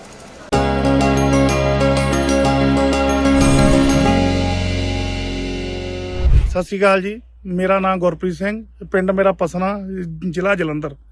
ਮੈਂ ਆਲੂ ਦੀ ਫਾਰਮਿੰਗ ਕਰਦਾ ਆ। ਅੱਜ ਤੋਂ ਥੋੜੇ ਦਿਨ ਪਹਿਲਾਂ 14 ਕੁ ਤਰੀਕ ਨੂੰ ਮੇਰੇ ਖੇਤ 'ਚ ਜਿਹਦਾ ਲੇਟ ਬਲੈਡ ਦੀ ਪ੍ਰੋਬਲਮ ਸ਼ੁਰੂ ਹੋਈ। ਮੈਂ ਸ਼ੌਪ ਵਾਲੇ ਨਾਲ ਗੱਲ ਕੀਤੀ, ਉਹਨੇ ਮੈਨੂੰ ਨਾ ਧਨੁਕਾ ਕੰਪਨੀ ਤੋਂ ਡਾਕਟਰ ਸੱਦਿਆ ਹਰਜਿੰਦਰ, ਉਹਨੂੰ ਦਿਖਾਇਆ। ਤੁਸੀਂ ਆਹ ਪਲਾਂਟ ਦੇਖ ਸਕਦੇ ਆ, ਜਦੋਂ ਬਲੈਡ ਪਈ ਸੀਗੀ 14 ਤਰੀਕ ਨੂੰ ਸ਼ਾਮ ਨੂੰ ਅਸੀਂ ਉਹ ਡਾਕਟਰ ਮੈਨੂੰ ਸੁਜੈਸਟ ਦੇ ਗਿਆ ਧਨੁਕਾ ਕੰਪਨੀ ਦੀ ਕਰਾਰੀ ਦਵਾਈ ਯੂਜ਼ ਕਰੋ। ਅਸੀਂ ਕਰਾਰੀ ਦਵਾਈ ਯੂਜ਼ ਕੀਤੀ। ਉਸ ਤੋਂ ਬਾਅਦ ਹੁਣ ਅੱਜ ਤੁਸੀਂ ਦੇਖ ਲਓ 22 ਤਰੀਕ ਹੋ ਗਈ, 23 7-8 ਦਿਨ ਹੋ ਗਏ ਆ। ਜਿਹੜੇ ਨੂੰ ਬਲੈਡ ਪਈ ਸੀ ਉਹ 'ਚੋਂ ਫਿਰ ਨਵੇਂ ਪੱਤੇ ਸ਼ੁਰੂ ਹੋ ਗਏ। ਤੁਸੀਂ ਬਾਕੀ ਖੇਤ ਵੀ ਦੇਖ ਸਕਦੇ ਆ। ਮੈਂ ਬਾਕੀ ਜਿਹੜੇ ਖੇਤਾਂ 'ਚ ਨਹੀਂ ਵੀ ਬਲੈਡ ਪਈ ਸੀ ਨਾਲ ਦੇ ਖੇਤਾਂ 'ਚ ਮੈਂ ਸਾਰਿਆਂ 'ਚ ਹੀ ਨਾ ਦੂਜੀ ਸਪਰੇਅ ਕਰਾਰੀ ਕੀਤੀ, ਉਹਨਾਂ 'ਚ ਕੋਈ ਸ਼ਿਕਾਇਤ ਨਹੀਂ ਆਈ। ਜਿਹ 'ਚ ਪਈ ਸੀ ਉਹ ਵੀ ਬਿਲਕੁਲ ਸਹੀ ਹੋ ਗਿਆ। ਮੈਂ ਤਾਂ ਫਾਰਮਰਾਂ ਨੂੰ ਰეკਮੈਂਡ ਕਰਦਾ, ਜਦੋਂ ਤੁਸੀਂ ਸਪਰੇਅ ਕਰਨੀ ਆ, ਬਲੈਡ ਹੈਗੀ ਵੀ ਆ ਨਹੀਂ ਵੀ ਹੈਗੀ, ਤੁਸੀਂ ਪਹਿਲਾਂ ਹੀ ਕਰਾਰੀ ਯੂਜ਼ ਕਰੋ, ਤੁਹਾਨੂੰ ਕੋਈ ਦਿੱਕਤ ਨਹੀਂ ਆਊਗੀ। ਮੈਂ ਹੁਣ ਖੇਤਾਂ ਜਿਨ੍ਹਾਂ 'ਚ ਨਹੀਂ ਬਲੈਡ ਪਈ ਸੀ ਉਹਨਾਂ 'ਚ ਵੀ ਤੁਸੀਂ ਦੇਖ ਸਕਦੇ ਆ ਸਪਰੇਅ ਕੀਤੀ। ਉਹਨਾਂ 'ਚ ਅੱਜ 7-8 ਦਿਨ ਹੋ ਗਏ, ਉਹਨਾਂ 'ਚ ਕੋਈ ਸ਼ਿਕਾਇਤ ਨਹੀਂ ਆਈ। ਇਹਦਾ ਰਿਜ਼ਲਟ 15 ਦਿਨ ਤਾਈਂ ਰਿਜ਼ਲਟ ਕੋਈ ਬਲੈਡ ਨਹੀਂ ਇਹਦੀ ਆਊਗੀ। ਮੈਂ ਇਹੀ ਕਹਿੰਦਾ ਜਿਹ 'ਚ ਪਈ ਆ ਉਹ 'ਚ ਤਾਂ ਕਰਨੀ ਆ, ਜਿਹ 'ਚ ਨਹੀਂ ਪਈ ਤੁਸੀਂ ਉਹ 'ਚ ਵੀ ਕਰਾਰੀ ਯੂਜ਼ ਕਰੋ।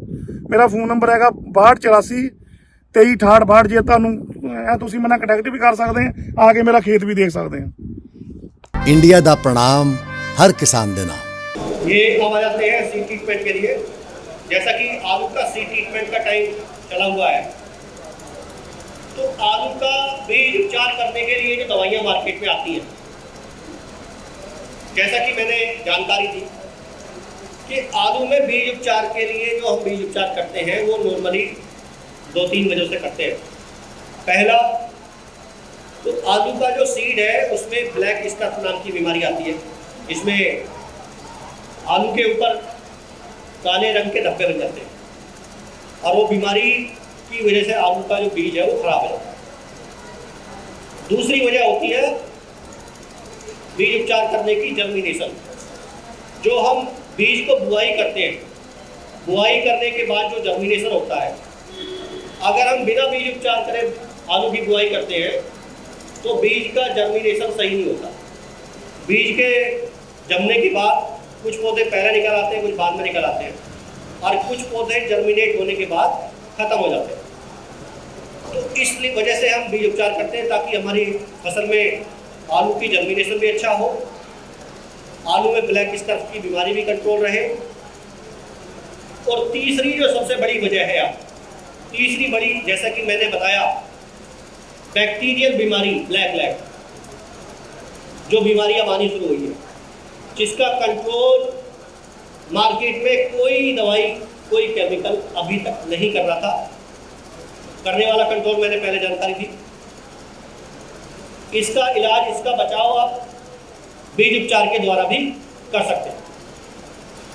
तो बीज उपचार में धानुका, जापान की 2 कंपनियां हैं, ओक्को केमिकल्स और निशान केमिकल्स, जिनके कॉम्बिनेशन से ये नई दवाई जेनेट धानुका लेकर आई है भारत के किसानों के लिए।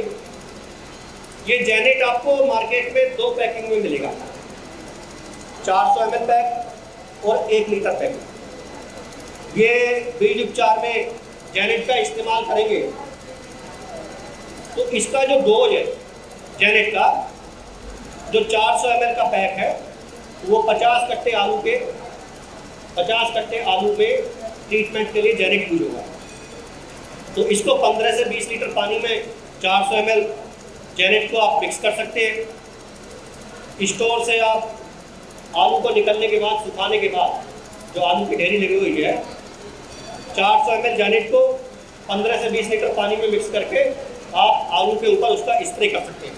पहले एक साइड से स्प्रे करेंगे, उसके बाद उस आलू को पलटने के बाद दूसरी साइड से स्प्रे करेंगे। स्प्रे करने के बाद ये दवाई जो आलू के जो ट्यूबर्स है, आलू है, वो सोख लेगा, वो सूख जाएगी दवाई, उनमें पौधों में चली जाएगी।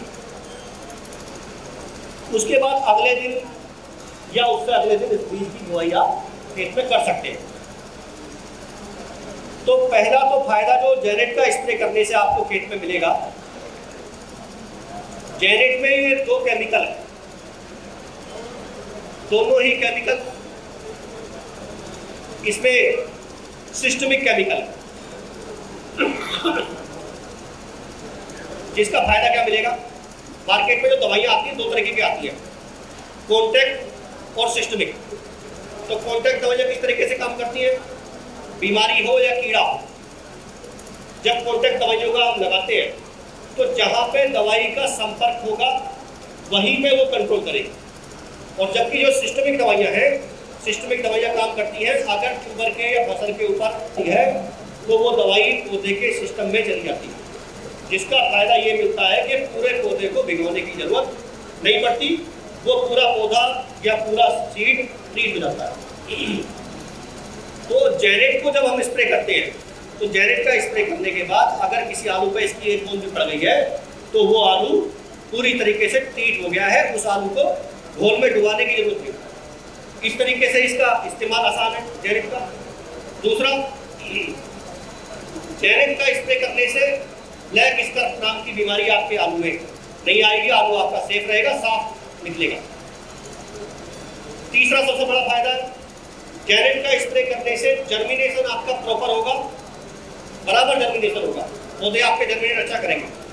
बीज भी कम लगेगा, आपके पौधे ज़्यादा स्वस्थ दिखाई देंगे स्प्रे करने के बाद। चौथा सबसे बड़ा फायदा है ये, जैसा कि मैंने बताया, ये आपका बैक्टीरियासाइड भी इसके अंदर है। तो जो बैक्टीरिया से होने वाली बीमारी है ब्लैक लैग, उसमें भी प्रिवेंटिव तौर पे ये जेनेट काम करता है। उन खेतों में ब्लैक लैग को आने से जेनेट रोकता है। तो ये कह सकते हैं आज की तारीख में जितनी बीज उपचार वाली दवाइयाँ मार्केट में है, जेनेट उसमें लेटेस्ट दवाई है, जापान का केमिकल है, और ये बैक्टीरियासाइड इसके साथ में होने की वजह से ये बाकी सारी दवाइयों से बेहतर है।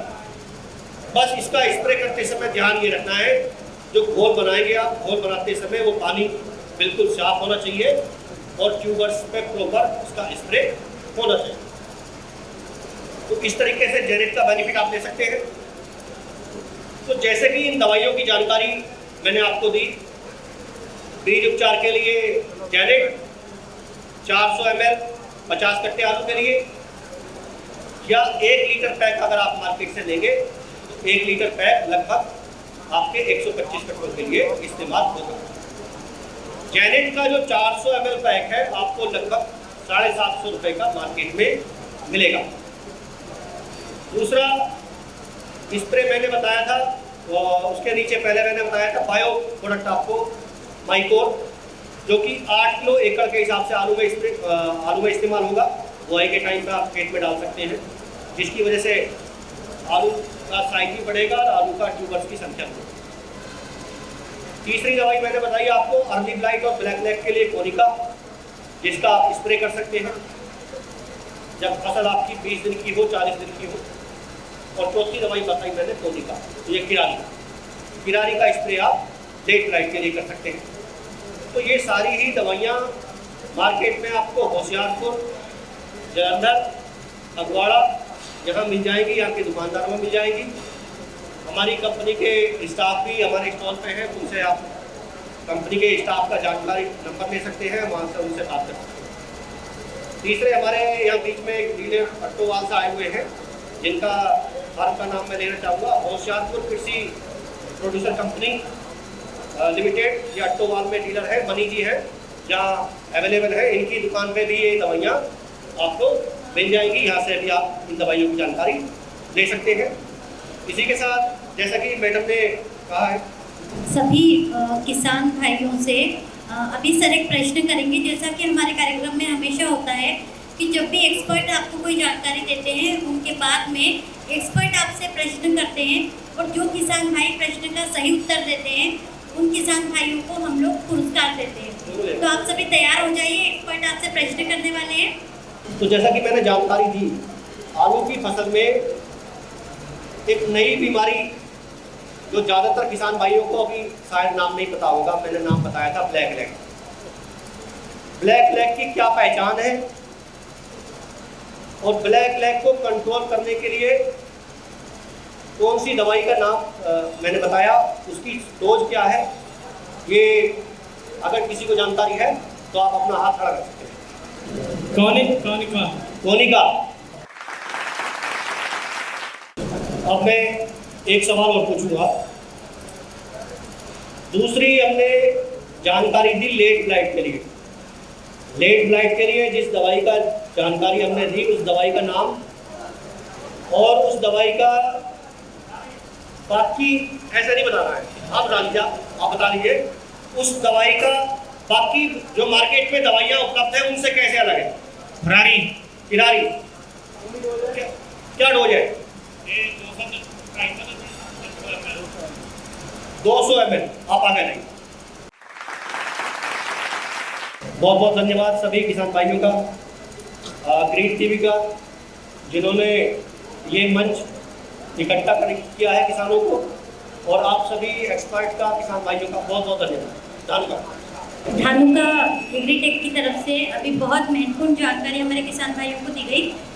मैं आमंत्रित करूंगी आज डॉक्टर विक्रम वर्मा जी को, जो कि हॉर्टिकल्चर डेवलपमेंट ऑफिसर हैं, हॉर्टिकल्चर डिपार्टमेंट होशियारपुर से हमारे बीच आए हैं। एक बार जोरदार तालियों के साथ स्वागत कीजिए डॉक्टर विक्रम वर्मा जी का। ਬਾਗਬਾਨੀ ਵਿਭਾਗ ਜਿਵੇਂ ਕਿ ਆਪਾਂ ਸਾਰੇ ਜਾਣਦੇ ਹਾਂ ਕਿ ਫਸਲੀ ਚੱਕਰ ਜਿਹੜਾ ਹੈਗਾ ਝੋਨੇ ਕਣਕ ਤੋਂ ਬਾਹਰ ਨਿਕਲਣ ਵਾਸਤੇ ਬਾਗਬਾਨੀ ਇੱਕ ਬਹੁਤ ਵਧੀਆ ਉਪਰਾਲਾ ਹੈ। ਬਾਗਬਾਨੀ ਵਿਭਾਗ ਜਿਹੜਾ ਵਾ ਆਪਣੇ ਕਿਸਾਨ ਵੀਰਾਂ ਨੂੰ ਆਪਣੇ ਇਸ ਏਰੀਏ ਦੇ ਜਿਹੜੇ ਇਸ ਬਲਾਕ ਦੇ ਖਨੌੜਾ ਪਿੰਡ ਜਾਂ ਸਾਰੇ ਆਲੇ ਦੁਆਲੇ ਦੇ ਪਿੰਡਾਂ ਦੇ ਵਿੱਚ ਜਿਹੜੇ ਬਾਗਬਾਨ ਨੇ ਉੱਥੇ ਸਬਜ਼ੀਆਂ ਦੀ ਕਾਸ਼ਤ ਕਰ ਰਹੇ ਜਾਂ ਕਿੰਨੂ ਦਾ ਬਾਗ ਜਿਨ੍ਹਾਂ ਦੇ ਲੱਗੇ ਹੋਏ ਆ ਉਹਨਾਂ ਨੂੰ ਕਾਫੀ ਸਹੂਲਤਾਂ ਦੇ ਰਿਹਾ ਵਾ। ਉਹਨਾਂ ਵਿੱਚੋਂ ਮੈਂ ਕੁਝ ਤੁਹਾਨੂੰ ਇੱਥੇ ਦੱਸੂਗਾ ਜਿਨ੍ਹਾਂ ਦੇ ਬਾਗਬਾਨੀ ਵਿਭਾਗ ਆਪਾਂ ਨੂੰ ਸਬਸਿਡੀਆਂ ਦੇ ਰਿਹਾ ਵਾ। ਜਿਵੇਂ ਕਿ ਅਗਰ ਅਸੀਂ ਬਾਗ ਲਗਾਉਂਦੇ ਆ 1 ਹੈਕਟੇਅਰ ਦਾ ਜਿਹੜਾ ਬਾਗ ਆ 2.5 ਕਿੱਲਿਆਂ ਤੇ ਬਾਗਬਾਨੀ ਵਿਭਾਗ 20,000 ਰੁਪਏ ਸਬਸਿਡੀ ਦਿੰਦਾ ਵਾ ਉਸ ਚੀਜ਼ ਤੇ ਉਸ ਤੋਂ ਇਲਾਵਾ ਬਾਗ ਜਦੋਂ ਤੁਹਾਡਾ 7-8 ਸਾਲ ਦਾ ਹੋ ਜਾਂਦਾ ਵਾ ਤਾਂ ਉਹਨੂੰ ਮੁੜ ਸੁਰਜੀਤ ਕਰਨਾ ਹੋਵੇ ਅਗਰ ਤੁਸੀਂ ਦੁਬਾਰਾ ਤੋਂ ਤਾਂ ਬਾਗ ਨੂੰ ਤੁਸੀਂ ਉਹਦੇ ਵਿੱਚ ਕਟਾਈ ਕਰਕੇ ਕਾਟ-ਛਾਂਟ ਕਰੋ ਉਹਦੇ ਵਿੱਚ ਜਾਂ ਦਵਾਈਆਂ ਦੀ ਜੋ ਸਪਰੇਅ ਹੋ ਰਿਹਾ ਵਾ ਉਹਦੇ ਲਈ ਜਿਹੜਾ ਵਾ ਤੁਹਾਨੂੰ 1 ਹੈਕਟੇਅਰ ਤੇ 2.5 ਕਿੱਲਿਆਂ ਤੇ 40,000 ਰੁਪਏ ਦਾ ਜਿਹੜਾ ਖਰਚਾ ਆਉਂਦਾ ਵਾ ਤਾਂ 20,000 ਰੁਪਏ ਪ੍ਰਤੀ 2.5 ਕਿੱਲਿਆਂ ਦੇ ਮਗਰ ਤੁਹਾਨੂੰ ਜਿਹੜਾ ਵਾ ਸਬਸਿਡੀ ਦਿੱਤੀ ਜਾਂਦੀ ਹੈ। ਉਸ ਤੋਂ ਇਲਾਵਾ ਜੇ ਬਾਗ ਦੇ ਉੱਤੇ ਆਪਾਂ ਕੋਈ ਸਪਰੇਅ ਕਰਨੀ ਆ ਸਪਰੇਅ ਵਾਸਤੇ ਆਪਣੇ ਕੋਲੇ ਕੋਈ ਆਪਾਂ ਸਪਰੇਅ ਪੰਪ ਲੈਣਾ ਵਾ ਚਾਹੇ ਉਹ 500 ਲੀਟਰ ਦਾ 600 ਲੀਟਰ ਦਾ 1000 ਲੀਟਰ ਹੈ ਜਾਂ ਟਰੈਕਟਰ ਮਾਊਂਟਡ ਸਪਰੇਅ ਪੰਪ ਹੈ ਆਪਣਾ ਤੇ ਜਾਂ ਛੋਟਾ ਪੰਪ ਜੇ ਕੋਈ ਆਪਾਂ ਲੈ ਰਹੇ ਆ 20 ਲੀਟਰ ਦਾ 16 ਲੀਟਰ ਦਾ ਤਾਂ ਉਹਦੇ ਤੇ ਜਿਹੜੀ ਆ 40% ਸਬਸਿਡੀ ਜਿਹੜੀ ਆ ਮਹਿਕਮੇ ਵੱਲੋਂ ਦਿੱਤੀ ਜਾਂਦੀ ਆ। ਤੇ ਇਸ ਤੋਂ ਇਲਾਵਾ ਜਿਹੜੀ ਆ ਪੰਪਾਂ ਤੋਂ ਇਲਾਵਾ ਜੇਕਰ ਆਪਾਂ ਸਬਜ਼ੀ ਦਾ ਕੰਮ ਕਰਦੇ ਆ ਸਬਜ਼ੀ ਦੇ ਵਿੱਚ ਜੇ ਆਪਾਂ ਹਾਈਬ੍ਰਿਡ ਸਬਜ਼ੀ ਲਾ ਰਹੇ ਆ ਜਿਵੇਂ ਆਪਾਂ ਟਮਾਟਰ ਜਾਂ ਹਾਈਬ੍ਰਿਡ ਟਮਾਟਰ ਲਾ ਰਹੇ ਆ ਹਾਈਬ੍ਰਿਡ ਭਿੰਡੀ ਜਾਂ ਕੋਈ ਵੀ ਜਿਹੜੀ ਆ ਸਰਦ ਰੁੱਤ ਜਾਂ ਗਰਮ ਰੁੱਤ ਦੀ ਜਿਹੜੀ ਸਬਜ਼ੀ ਆਪਾਂ ਲਾਉਂਦੇ ਆ ਤਾਂ ਕਿੱਲੇ ਦੇ ਪਿੱਛੇ ਜਿਹੜਾ ਵਾ 8,000 ਰੁਪਏ ਜਿਹੜਾ ਵਾ ਮਹਿਕਮੇ ਵੱਲੋਂ ਜਿਹੜਾ ਦਿੱਤਾ ਜਾਂਦਾ ਵਾ। ਇਹਦੇ ਲਈ ਤੁਸੀਂ ਬਸ ਸਿਰਫ ਇੱਕ ਆਪਣਾ ਬਿੱਲ ਲੈਣਾ ਵਾ ਬਿੱਲ ਦੇ ਨਾਲ ਜਿਹੜਾ ਵਾ ਇੱਕ ਦਵਾਈਆਂ ਦਾ ਬਿੱਲ ਤੇ ਜਿਹੜੀ ਤੁਸੀਂ ਬੀਜ ਲਾਇਆ ਵਾ ਜਿਹੜਾ ਹਾਈਬ੍ਰਿਡ ਸਬਜ਼ੀ ਦਾ ਉਹ ਬਿੱਲ ਤੁਸੀਂ ਦੇਣਾ ਵਾ ਮਹਿਕਮੇ ਨੂੰ ਤੇ ਕਿੱਲੇ ਪ੍ਰਤੀ ਮਗਰ ਜਿਹੜਾ ਵਾ 8,000 ਰੁਪਏ ਜਿਹੜਾ ਤੁਹਾਨੂੰ ਉਹਦੀ ਸਬਸਿਡੀ ਦਿੱਤੀ ਜਾਵੇਗੀ। ਇਸ ਤੋਂ ਇਲਾਵਾ ਜਿਵੇਂ ਮੈਂ ਸਪਰੇਅ ਪੰਪ ਦੀ ਗੱਲ ਕੀਤੀ ਹੈ ਉਸੇ ਤਰੀਕੇ ਨਾਲ ਤੁਸੀਂ ਜੇ ਖੁੰਭਾਂ ਦਾ ਕੰਮ ਕਰਦੇ ਆ ਆਪਾਂ ਖੁੰਭਾਂ ਦੇ ਕੰਮ ਕਰਨ ਲਈ 1200 ਬੈਗ ਜੇ ਆਪਾਂ ਲਾਉਂਦੇ ਆ ਖੁੰਭਾਂ ਦਾ ਘੱਟੋ ਘੱਟ 1200 ਬੈਗ ਮਗਰ ਜਿਹੜਾ ਵਾ 80,000 ਰੁਪਏ ਜਿਹੜੀ ਹੈ ਸਬਸਿਡੀ ਜਿਹੜੀ ਹੈ ਦਿੱਤੀ ਜਾਂਦੀ ਆ। ਜੇ ਕੋਈ ਨਵਾਂ ਆਪਣਾ ਧੰਦਾ ਸ਼ੁਰੂ ਕਰਨਾ ਚਾਹੁੰਦਾ ਵਾ ਆਪਣਾ ਉਹਦੇ ਵਿੱਚ ਖੁੰਭਾਂ ਦਾ ਧੰਦਾ ਬੜਾ ਲਾਹੇਵੰਦ ਆ ਤੇ ਉਹਦੇ ਲਈ ਇਹ ਕਿ 1200 ਬੈਗ ਤੁਸੀਂ ਲਗਾਓ ਤੇ ਕ੍ਰਿਸ਼ੀ ਵਿਗਿਆਨ ਕੇਂਦਰ ਤੋਂ ਤੁਸੀਂ 1 ਹਫ਼ਤੇ ਦੀ ਟ੍ਰੇਨਿੰਗ ਲੈਣੀ ਆ। ਟ੍ਰੇਨਿੰਗ ਲੈ ਕੇ ਉਹਨਾਂ ਦਾ ਸਰਟੀਫਿਕੇਟ ਤੁਹਾਨੂੰ ਦੇਣਾ ਵਾ ਤੇ ਜਿਹੜਾ ਤੁਸੀਂ ਲਗਾਓਗੇ ਬੈਗ ਉਹਦਾ ਤੁਹਾਨੂੰ ਬਿੱਲ ਦੇਣਾ ਵਾ ਤੇ 80,000 ਰੁਪਏ ਜਿਹੜਾ ਵਾ 1200 ਬੈਗ ਪ੍ਰਤੀ ਜਿਹੜਾ ਮਗਰ ਜਿਹੜਾ ਤੁਹਾਨੂੰ ਉਹ ਪੈਸੇ ਜਿਹੜੀ ਸਹੂਲਤ ਦਿੱਤੀ ਜਾਂਦੀ ਆ।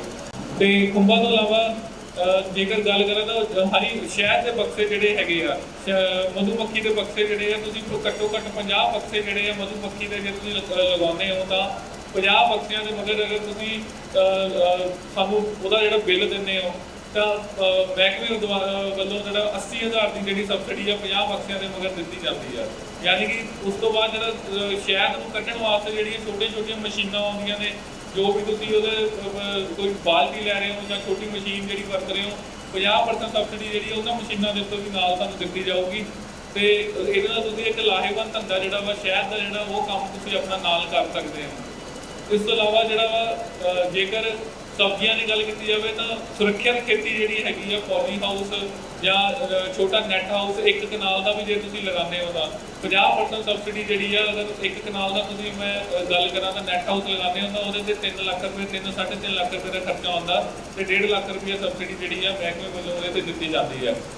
ਤੇ ਜੇਕਰ ਗੱਲ ਕੀਤੀ ਜਾਵੇ ਇਸ ਤੋਂ ਇਲਾਵਾ ਸਾਡੇ ਕੋਲੇ ਜਿਹੜਾ ਵਾ ਹੋਰ ਬਾਗਬਾਨੀ ਤੇ ਕਿੱਤਿਆਂ ਨਾਲ ਰਿਲੇਟਡ ਪੈਕ ਹਾਊਸ ਜਿਵੇਂ ਤੁਸੀਂ ਸਬਜ਼ੀ ਦੀ ਲਗਾਈ ਆ ਜਾਂ ਤੁਸੀਂ ਬਾਗ ਲੱਗਿਆ ਵਾ ਤੁਹਾਡੇ ਉਹਦੇ ਲਈ ਤੁਸੀਂ ਉਹਨੂੰ ਪੈਕਿੰਗ ਲਈ ਉਹਦੀ ਕਢਾਈ ਤੋਂ ਬਾਅਦ ਉਹਨੂੰ ਪੈਕਿੰਗ ਕਰਨ ਵਾਸਤੇ ਜੇ ਤੁਸੀਂ ਪੈਕ ਹਾਊਸ ਬਣਾਉਣਾ ਚਾਹੁੰਦੇ ਹੋ ਜਿਹੜਾ ਕਿ 30x20 ਦੇ ਕੰਪਨੀ ਦੇ ਟਾਈਪ ਹੁੰਦਾ ਵਾ 30 ਫੁੱਟ ਬਾਈ 20 ਫੁੱਟ ਦਾ ਜਿਹੜੀ ਉਹਦੀ ਉਹ ਹੁੰਦੀ ਹੈ ਕੰਸਟਰਕਸ਼ਨ ਦੀ ਜਿਹੜੀ ਲੈਂਥ ਤੇ ਬ੍ਰੈਡਥ ਉਹ ਅਗਰ ਤੁਸੀਂ ਬਣਾਉਂਦੇ ਹੋ ਤਾਂ ਮਹਿਕਮਾ ਉਹਦੇ ਤੇ ਤੁਹਾਡਾ ਜਿਹੜਾ ਵਾ 4 ਲੱਖ ਦੇ ਮਗਰ ਜਿਹੜਾ ਵਾ 2 ਲੱਖ ਰੁਪਏ ਜਿਹੜੀ ਹੈ ਸਬਸਿਡੀ ਜਿਹੜੀ ਮਹਿਕਮਾ ਉਹਦੇ ਤੇ ਤੁਹਾਨੂੰ ਪ੍ਰੋਵਾਈਡ ਕਰਾਉਂਦਾ ਵਾ।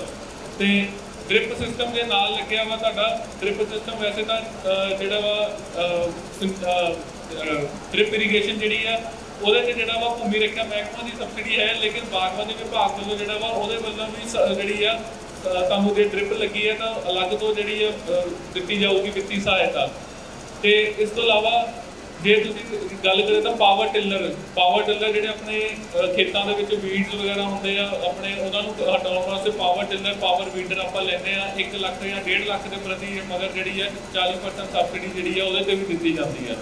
ਤੇ ਇਸ ਤਰੀਕੇ ਨਾਲ ਜਿਹੜੀਆਂ ਆਹ ਸਬਸਿਡੀਆਂ ਨੇ ਅਗਰ ਤੁਸੀਂ ਬਾਗਬਾਨੀ ਦਾ ਕੋਈ ਕਿੱਤਾ ਕਰਦੇ ਹੋ ਸਬਜ਼ੀ ਲਗਾਈ ਆ ਜਾਂ ਤੁਸੀਂ ਕੋਈ ਬਾਗ ਲਗਾਇਆ ਵਾ ਤਾਂ ਤੁਸੀਂ ਆਪਣੇ ਜਿਹੜੇ ਏਰੀਏ ਦੇ ਬਲਾਕ ਦੇ ਜਿਹੜੇ ਅਫਸਰ ਉਹਨਾਂ ਨਾਲ ਸੰਪਰਕ ਕਰ ਸਕਦੇ ਹੋ, ਜਾਂ ਬਾਗਬਾਨੀ ਵਿਭਾਗ ਛਾਉਣੀ ਕਲਾਂ ਜਿਹੜਾ ਵਾ ਉੱਥੇ ਤੁਸੀਂ ਜਿਹੜਾ ਵਾ ਸੰਪਰਕ ਕਰ ਸਕਦੇ ਹੋ। ਇਸ ਤੋਂ ਇਲਾਵਾ ਕਿਸੇ ਵੀ ਕਿਸਮ ਦੀ ਤੁਸੀਂ ਜਾਣਕਾਰੀ ਲੈਣਾ ਚਾਹੁੰਦੇ ਹੋ। ਇੱਕ ਹੋਰ ਤੁਹਾਨੂੰ ਮੈਂ ਦੱਸਣਾ ਚਾਹੂੰਗਾ ਕਿ ਬਾਗਬਾਨੀ ਵਿਭਾਗ ਜਿਹੜਾ ਹੁਸ਼ਿਆਰਪੁਰ ਦੇ ਵਿੱਚ ਇੱਕ ਮਿੱਟੀ ਪੱਤਾ ਪਰਖ ਲੈਬੋਰਟਰੀ ਸਾਡੀ ਜਿਹੜੀ ਹੈ ਪਿਛਲੇ 10 ਸਾਲਾਂ ਤੋਂ ਚੱਲ ਰਹੀ ਹੈ, ਜਿਹੜੀ ਕਿ ਜਿੱਥੇ ਅਸੀਂ ਮਿੱਟੀ ਪੱਤੇ ਦੀ ਵੀ ਪਰਖ ਕਰਦੇ ਹਾਂ, ਮਿੱਟੀ ਦੀ ਵੀ ਤੇ ਪਾਣੀ ਦੀ ਵੀ। ਇੱਥੇ ਜਿਹੜੇ ਇਸ ਲੈਬੋਰਟਰੀ ਦੇ ਵਿੱਚ ਸਾਡੇ ਕੋਲ ਜਿਹੜੀਆਂ ਮਸ਼ੀਨਾਂ ਨੇ ਉਹ ਬਹੁਤ ਹੀ ਵਧੀਆ ਕਰੋੜ ਰੁਪਏ ਦੀ ਮਸ਼ੀਨ ਜਿਹੜੀ ਹੈ ਫੋਰਨ ਤੋਂ ਬਾਹਰੋਂ ਮੰਗਾਈਆਂ ਹੋਈਆਂ ਨੇ, ਜਿੱਥੇ ਤੁਹਾਨੂੰ ਪੱਤਿਆਂ ਦੀ ਜਿਹੜੀ ਕੋਈ ਵੀ ਘਾਟ ਜਿਹੜੀ ਤੁਹਾਡੇ ਪੱਤੇ ਤੇ ਆ ਰਹੀ ਹੈ, ਤੁਸੀਂ ਆਪਣਾ ਪੱਤਾ ਟੈਸਟ ਕਰਾ ਸਕਦੇ ਹੋ ਤੇ ਉਸ ਤੋਂ ਪਤਾ ਚੱਲ ਸਕਦਾ ਵਾ ਕਿ ਕਿਸ ਚੀਜ਼ ਦੀ ਘਾਟ ਹੈ ਤੇ ਉਹਦੀ ਸਪਰੇਅ ਕੀਤੀ ਜਾ ਸਕਦੀ ਹੈ, ਮੌਕੇ ਤੇ ਤੁਹਾਨੂੰ ਪਤਾ ਚੱਲ ਜਾਏਗਾ। ਤੇ ਇੱਕ ਪੰਜਾਬ ਦੀ ਜਿਹੜੀ ਪਹਿਲੀ ਸਰਕਾਰੀ ਬਾਇਓ ਫਰਟੀਲਾਈਜ਼ਰ ਜਿਹੜੀ ਹੈ ਜੀਵਾਣੂ ਖਾਦ ਦੀ ਜਿਹੜੀ ਲੈਬੋਰਟਰੀ ਆ ਉਹ ਵੀ ਬਾਗਬਾਨੀ ਵਿਭਾਗ ਨੇ ਸ਼ੁਰੂ ਕਰਤੀ ਆ ਸਿਟਰਸ ਆਪਣਾ ਹੁਸ਼ਿਆਰਪੁਰ ਵਿਖੇ ਬਾਗਬਾਨੀ ਵਿਭਾਗ ਦੇ ਵਿੱਚ। ਇੱਥੇ ਕੀ ਆ ਕਿ ਜਿਵੇਂ ਆਲੂਆਂ ਦਾ ਆਪਾਂ ਗੱਲ ਕੀਤੀ ਜਾਵੇ ਤਾਂ ਆਪਣੀ ਹੁਸ਼ਿਆਰਪੁਰ ਦੀ ਜਿਹੜੀ ਆ ਬੈਲਟ ਹੈ, ਆਲੂ ਜਿੱਥੇ ਜ਼ਿਆਦਾ ਲੱਗਦੇ ਆ, ਇੱਥੇ ਫਾਸਫੋਰਸ ਬਹੁਤ ਜ਼ਿਆਦਾ ਜਿਹੜਾ ਵਾ ਪਾਇਆ ਜਾਂਦਾ ਵਾ, DAP ਕਿਉਂਕਿ ਆਪਾਂ ਜ਼ਿਆਦਾ ਵਰਤਦੇ ਆ।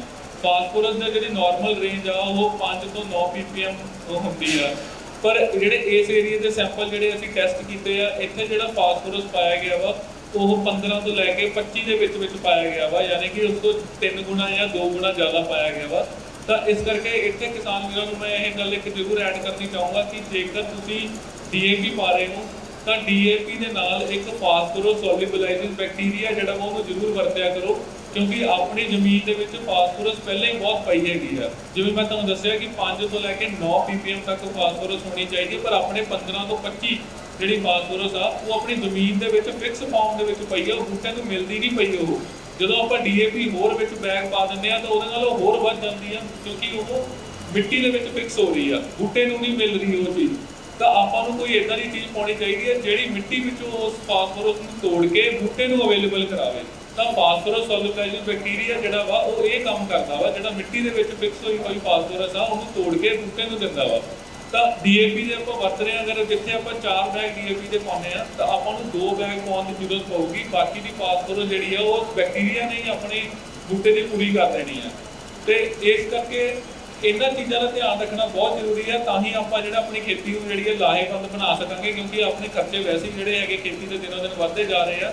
ਲੇਕਿਨ ਜਦੋਂ ਆਪਾਂ ਇਹਨਾਂ ਚੀਜ਼ਾਂ ਵੱਲ ਧਿਆਨ ਦੇਵਾਂਗੇ, ਆਪਣੇ ਅੰਦਰ ਜਿਹੜਾ ਕੁਦਰਤੀ ਜਿਹੜੀ ਆਪਣੀ ਵਾਤਾਵਰਨ ਦੀ ਜਿਹੜੀ ਜਾਂ ਮਿੱਟੀ ਦੀ ਜਿਹੜੀ ਉਪਜਾਊ ਸ਼ਕਤੀ ਆ ਉਹ ਵੱਧਦੀ ਜਾਊਗੀ, ਤਾਂ ਆਪਣੇ ਖਰਚੇ ਘਟਣਗੇ, ਆਪਾਂ ਨੂੰ ਖਾਦਾਂ ਦੀ ਘੱਟ ਵਰਤੋਂ ਕਰਨੀ ਪਊਗੀ।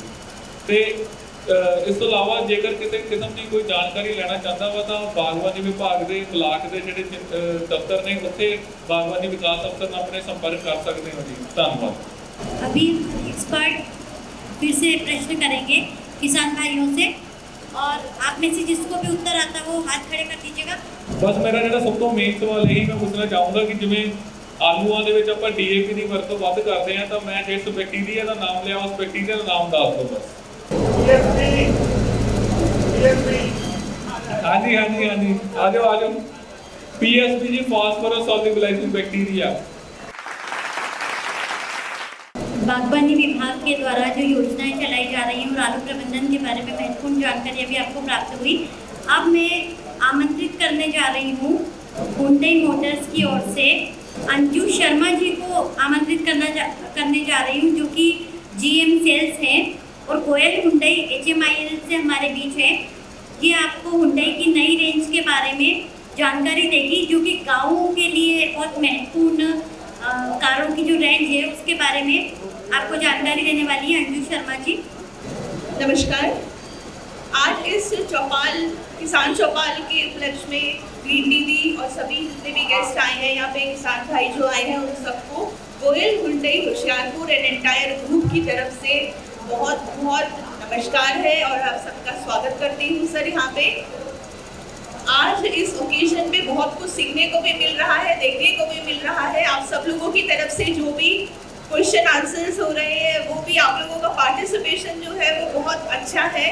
तो इसी पार्टिसिपेशन को देखते हुए अंदर से भी एक आवाज़ आ रही है कि आप नॉर्मल ज़रूरत से निकल के कुछ ऊपर की ज़रूरत की तरफ को भी हम लोग बात कर सकते हैं।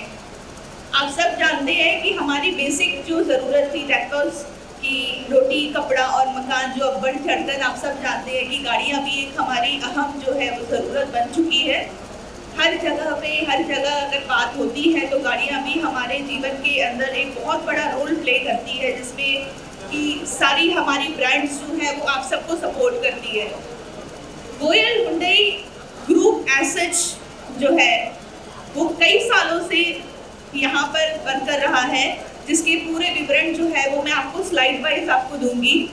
Hyundai Motors India limited HMIL जो हम बोलते हैं, सर HMIL जो है वो आपको जो दे रहा है वो मॉडर्न एंड प्रीमियम कार्स दे रहा है, जो कि पंजाब की बोलो तो सबसे अव्वल नंबर पर पसंदीदा कार्स में से एक है। दूसरा, इससे आपकी डिपेंडेबिलिटी बहुत कम हो रही है। एंड तीसरा है कि इनोवेटिव आइडियाज, जो कि आपको इस कम से कम रेंज के अंदर बेस्ट टेक्नोलॉजी जो है वो हुंडई प्रोवाइड करवा रही है, और साथ में क्रिएट कर रही है आपके लिए एक अनएक्सपेक्टेड जो है वो एक्सपीरियंस, जो आपका विश्वास इस कंपनी के साथ जो है वो सदा बना रहे। इस तरह का जो है वो एक्सपीरियंस आप अपने कस्टमर्स को ये साथ में प्रोवाइड करवा रही है। पिछले 56 सालों से 56 सालों से हुंडई जो है वो लगातार जो है वो यहाँ पर अपनी परफॉर्मेंस देती आ रही है, और आज की डेट में ये सेकेंड नंबर पे स्टैंड कर रही है और बड़ी ही तेज गति से अपने आप को प्रोग्रेस कर रही है, जिसका श्रेय पूरा का पूरा आप सब लोगों को जानता है।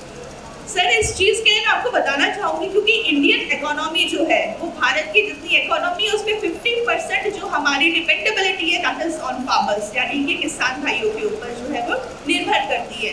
आपसे हमारी इकोनॉमी चलती है और इसी इकोनॉमी के बेस पे है जो कि हम लोग आगे जाकर अपनी ग्रोथ जो है वो इस तरह से दे पा रहे हैं। तीसरा largest auto manufacturer in the world, पूरे विश्व का तीसरा लार्जेस्ट मैन्युफैक्चरर जो है that is Hyundai Motors India limited, तीसरा लार्जेस्ट मैन्युफैक्चरर है ये सर। अगली श्रेणी में अगर हम जाते हैं तो सर ये देश पूरे वर्ल्ड में कहाँ पर ये स्थित है, ये सब आप इस स्लाइड में देख सकते हैं। ये ना केवल इंडिया के अलावा भी और जगह पे अगर आप देखते हैं अब्रॉड में, तो इन सारे देशों में जो है ये जगह जगह पर जो है वो स्थित है। अफ्रीका आता है, मिडिल ईस्ट आता है, यूरोप आता है, एशिया पैसिफिक आ जाता है sir, north America as well as आपका सेंट्रल साउथ अफ्रीका। इसके साथ साथ सर मैं आपको बताना चाहूँगी कि ना केवल ये है, इसके साथ आगे भी हुंडई ने आप लोगों को है कई जगह पर हम लोगों को स्थापित किया गया है।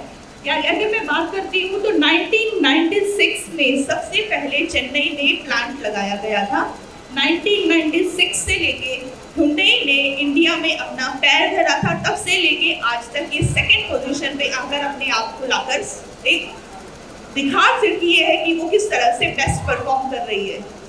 और इस 25 साल की जर्नी में इसने बहुत सारे जो है वो अहम रोल किए सर। हर डिपार्टमेंट को ये एक अलग अलग तरीके से जो है वो अपना रोल अदा करती है, चाहे वो गवर्नमेंट डिपार्टमेंट है, चाहे वो किसान है, चाहे वो गवर्नमेंट एम्प्लॉयज़ हैं, चाहे वो बिजनेसमैन हैं, या किसी अन्य स्टेट के जो है वो एम्प्लॉयज़ हैं, उन सब लोगों को भी ये अलग अलग तरीके से जो है सम्मानित करती है।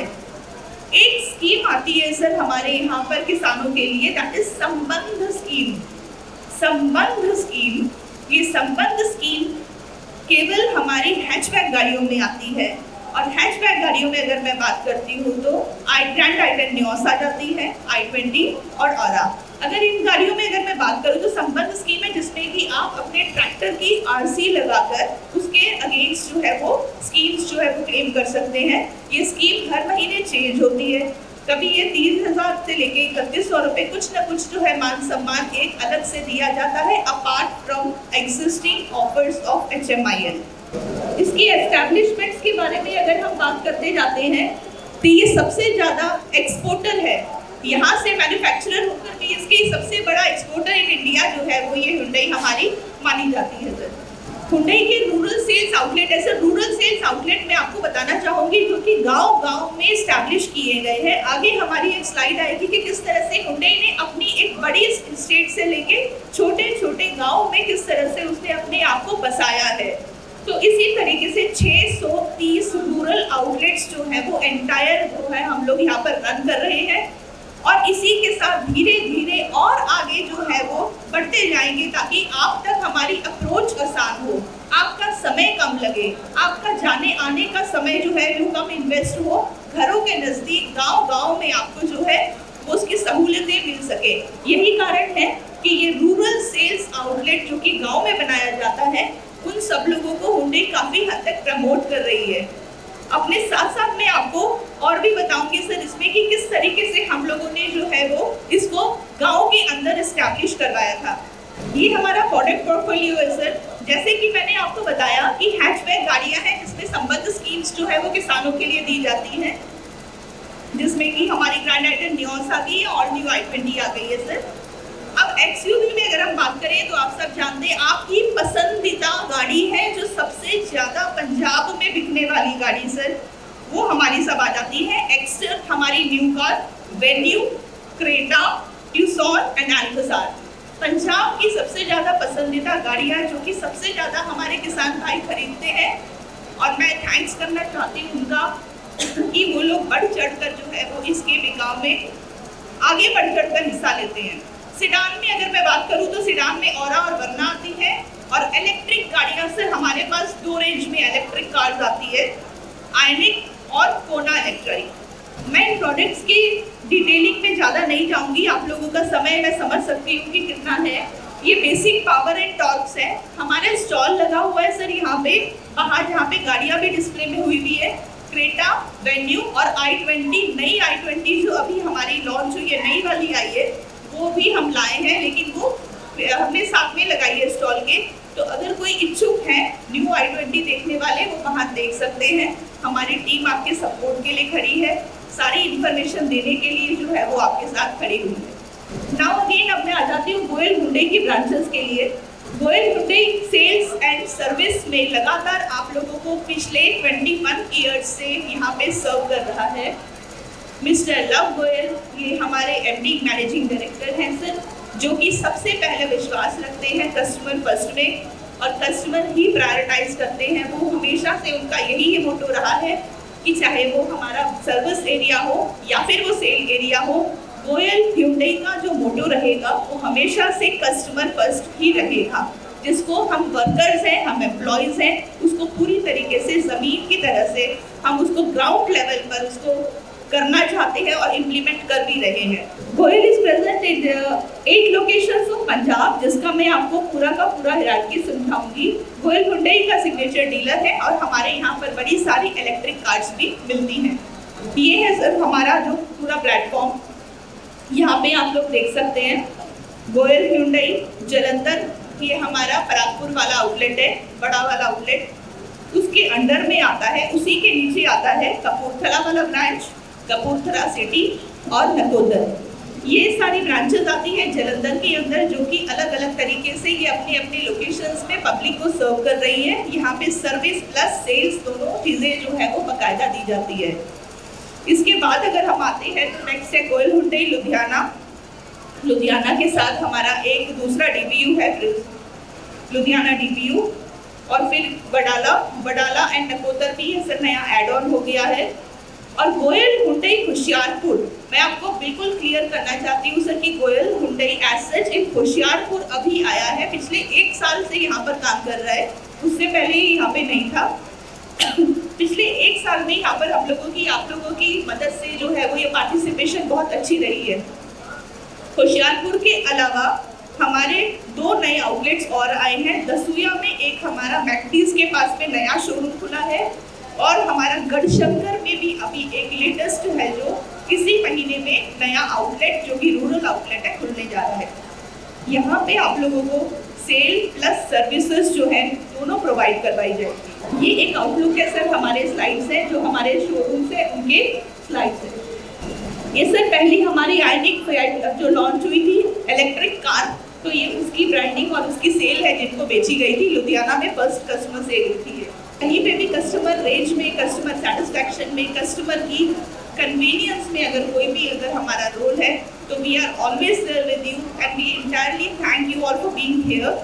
मैं पर्सनली अपनी तरफ से, एंटायर गोयल ग्रुप की तरफ से, हमारी टीम की तरफ से ग्रीन टीवी का शुक्रिया अदा करती हूँ, आप सब लोगों का शुक्रिया अदा करती हूँ कि आप लोगों ने जो है वो इतना इम्पोर्टेंट टाइम निकाला और यहाँ पर आकर हमें जो है ये मौका दिया कि हम लोग स्टेज लेके अपने बारे में भी कुछ जान सके और आपके बारे में भी बहुत कुछ जो है वो हम लोग समझ सके।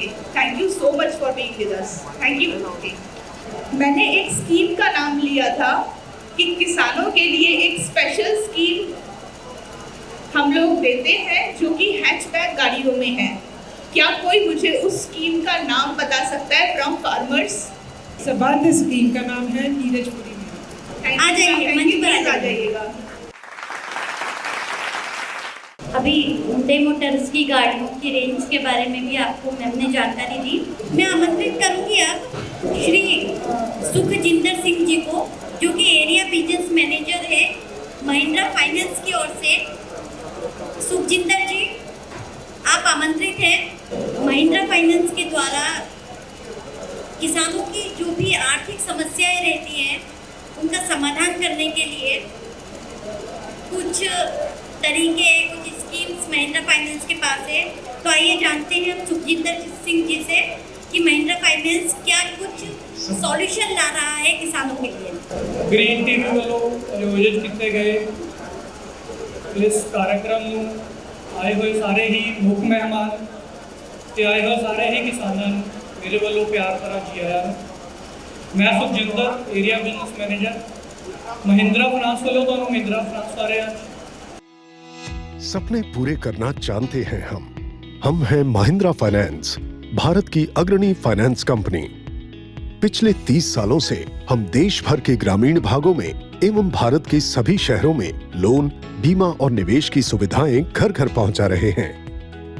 हमारे उत्पाद जैसे car loan, tractor loan, utility वाहन loan, used car loan, commercial वाहन loan, construction equipment loan, 3 wheeler loan, SME loan, personal loan, home loan, mutual fund और फिक्स्ड डिपॉजिट से हम हर भारतीय के उज्जवल भविष्य के लिए कार्यरत हैं। हमारी सफलता का रहस्य है हमारे 24,000 एम्प्लॉइज जो ज्यादातर स्थानीय निवासी होते हैं और इसीलिए ग्राहकों की जरूरतों के अनुसार ही उन्हें सेवा प्रदान करते हैं। हमारी 1386 शाखाओं के माध्यम से हम जुड़े हैं 3,80,000 गांव और 7,000 शहरों के 90 लाख से ज्यादा ग्राहकों से। हर ग्राहक की आकांक्षाएं और जरूरतें समझकर हम सुविधाजनक समाधान देने में सक्षम हैं। इसीलिए तो कहते हैं कि महिंद्रा फाइनेंस के साथ मिलती है आशा, एक सुनहरे कल की, उम्मीद नए अवसरों की और विश्वास दशकों के अनुभव का। हम आपके साथ हैं क्योंकि हमें भरोसा है आपकी हिम्मत, मेहनत और आत्मविश्वास पर।